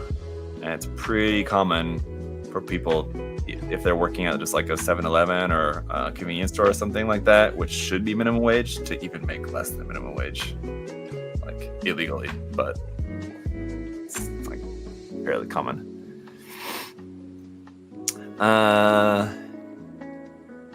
If you get room and board, it'd be worth it. I mean, like, yeah, you get room and board, and you get like free. I think it's either free or it's almost free cigarettes. So like lots of guys start smoking in the military because you get like basically free cigarettes. I don't know how that works. It's weird, but yeah, they have like a program they can get like subsidized cigarettes. It's kind of stupid, but lots of guys start smoking. If they haven't already started smoking in high school, once they get to military, they start smoking. A lot of people smoke there, men especially, and women too. Actually, in recent years, before like South Korea is still like very conservative, so like traditionally a lot of women don't smoke, But if they did, they kind of had to do it like privately. You won't see like women just like smoking out like on the street in public. They kind of like will do it like somewhere where like they can't be seen, like out kind of like around the corner or like down a side street or something like that, around the back of a building. But especially in Seoul or in like in the big cities, you'll definitely see it much more commonly than in the past these days. Can I sell cigs to other people? I mean, yeah, if you go there, maybe. I mean, there's definitely, I would say there's, as far as I know, there's just as much kind of like regulation as much as like business regulations and things like that. Like here, like if you wanted to sell cigarettes here, I mean, you'd have to have like a license for it or whatever, something like that. And there in Korea, I mean, like probably you would have to have the same thing, but there's much less enforcement of regulations like that there in Korea, unless you're like causing some other kind of problem. They don't really enforce like kind of minor regulation kind of stuff like that much, as far as I know. It's like prison where you buy stuff with cigs. I mean, yeah, I'm not sure about that. I would recommend you guys, I think it's on Netflix, I think. If you're interested, there's a really, really good series. I think it's on Netflix. I'm pretty sure. It's called DP. Not that kind, if you guys, you know. Anyway. It's called DP anyway. And that's what they call like their military police. Really, really good series about like the mandatory military service life there in South Korea. Really, really good series. You guys should check it out if you're at all interested. Very good and very realistic. And like it's obviously like a TV series, so it's going to be dramatized, you know, to a degree, but it'll give you a pretty like interesting and realistic insight to kind of the life, like what it's like there in the military service. From what I've heard, obviously I didn't serve, but from what I've heard from other people there, they use ramen in prison nowadays instead of cigarettes. I don't know, maybe. Korean people do love ramen. My wife loves a good instant ramen. Not me so much. I like it, tastes good, but I just feel like I'm just eating like nothing. Feels like I'm eating like salted water and cardboard noodles kind of thing. Like it's like nothing, no substance kind of to the food, but it's just like a tasty broth, like salty MSG laden broth. Anyway, guys, good chatting with you. I appreciate you guys hanging out with me on my birthday. It's a good time to wrap up. Hope you enjoyed taking a look at some Zakus today. I wanted to leave these guys here so we could get a nice group shot. Kind of interesting to see this. I mean, obviously one's an MG, but even between the two HGs, the Zaku is very like proportionally is very what's the word? Not stubby. Anyway, compact. Yeah, sure. That's not the right word I'm searching for, but yeah, very different in terms of like the size and proportion. It's actually larger, like it appears so, right? About the same size, if not slightly larger than the Origin Zaku, but like the proportions seem, yeah, stocky. That's what I was looking for. Thank you. New York City is nothing without pizza. Yeah, it's more stocky in terms of its proportions, but it is actually slightly larger. It would appear. You see them actually like stood up side by side. I mean, it's pretty close, if not like almost exactly the same. But it definitely has like a larger appearance just because of how bulky it is. And the ground type Zaku is pretty bulky too, especially with these legs. but it is kind of interesting difference in appearance there. But anyway, yeah, guys, thanks so much for hanging out. Thank you for all the birthday wishes. And yes, I appreciate it. So yeah, we'll have reviews for these coming out next week. Let me give you guys a little preview what's coming up next week. So like I said, I've got some cool new secret products that I can't reveal to you guys what they are yet because they're not unveiled officially yet. Got some cool new collaboration products that I'm reviewing for a company that you guys will see that next week. What's up, True Gunpla? I've actually been listening. I'm glad you popped in here because I can tell you I was going to message you, but I've been listening to a lot of Chief Keef lately. Just I kind of wasn't for a while, but just lately, I don't know. There's been a Chief Keef resurgence in my music listening. But anyway. Yeah, next week a really cool like product that I'm going to be reviewing for you guys that I hope that you'll find interesting. That's not a model kit, but something pretty cool. Model kit wise, I'll be finishing up this guy. I posted a picture of this. This is the Machine Krieger Nutcracker kit, and I've actually customized this to build a small RC car into the base of this so I can actually drive this around. It's really cool.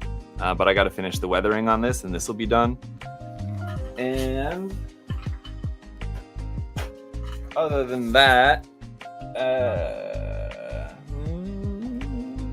that's kind of it. Otherwise, I mean, there'll be a couple of other reviews and some things coming out.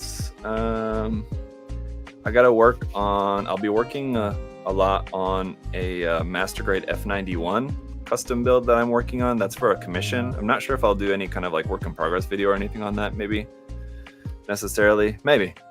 But I'll be working on that, but I'm not sure of how much of that work like you guys will maybe necessarily see on video. But anyway, as far as any live streams, it's also TBD. I'll let you know, but just stay tuned. Anyway, thank you guys so much for all your support. Here's to being 24 for another year around the sun. Okay, see you guys. Have a good day. Have a good weekend.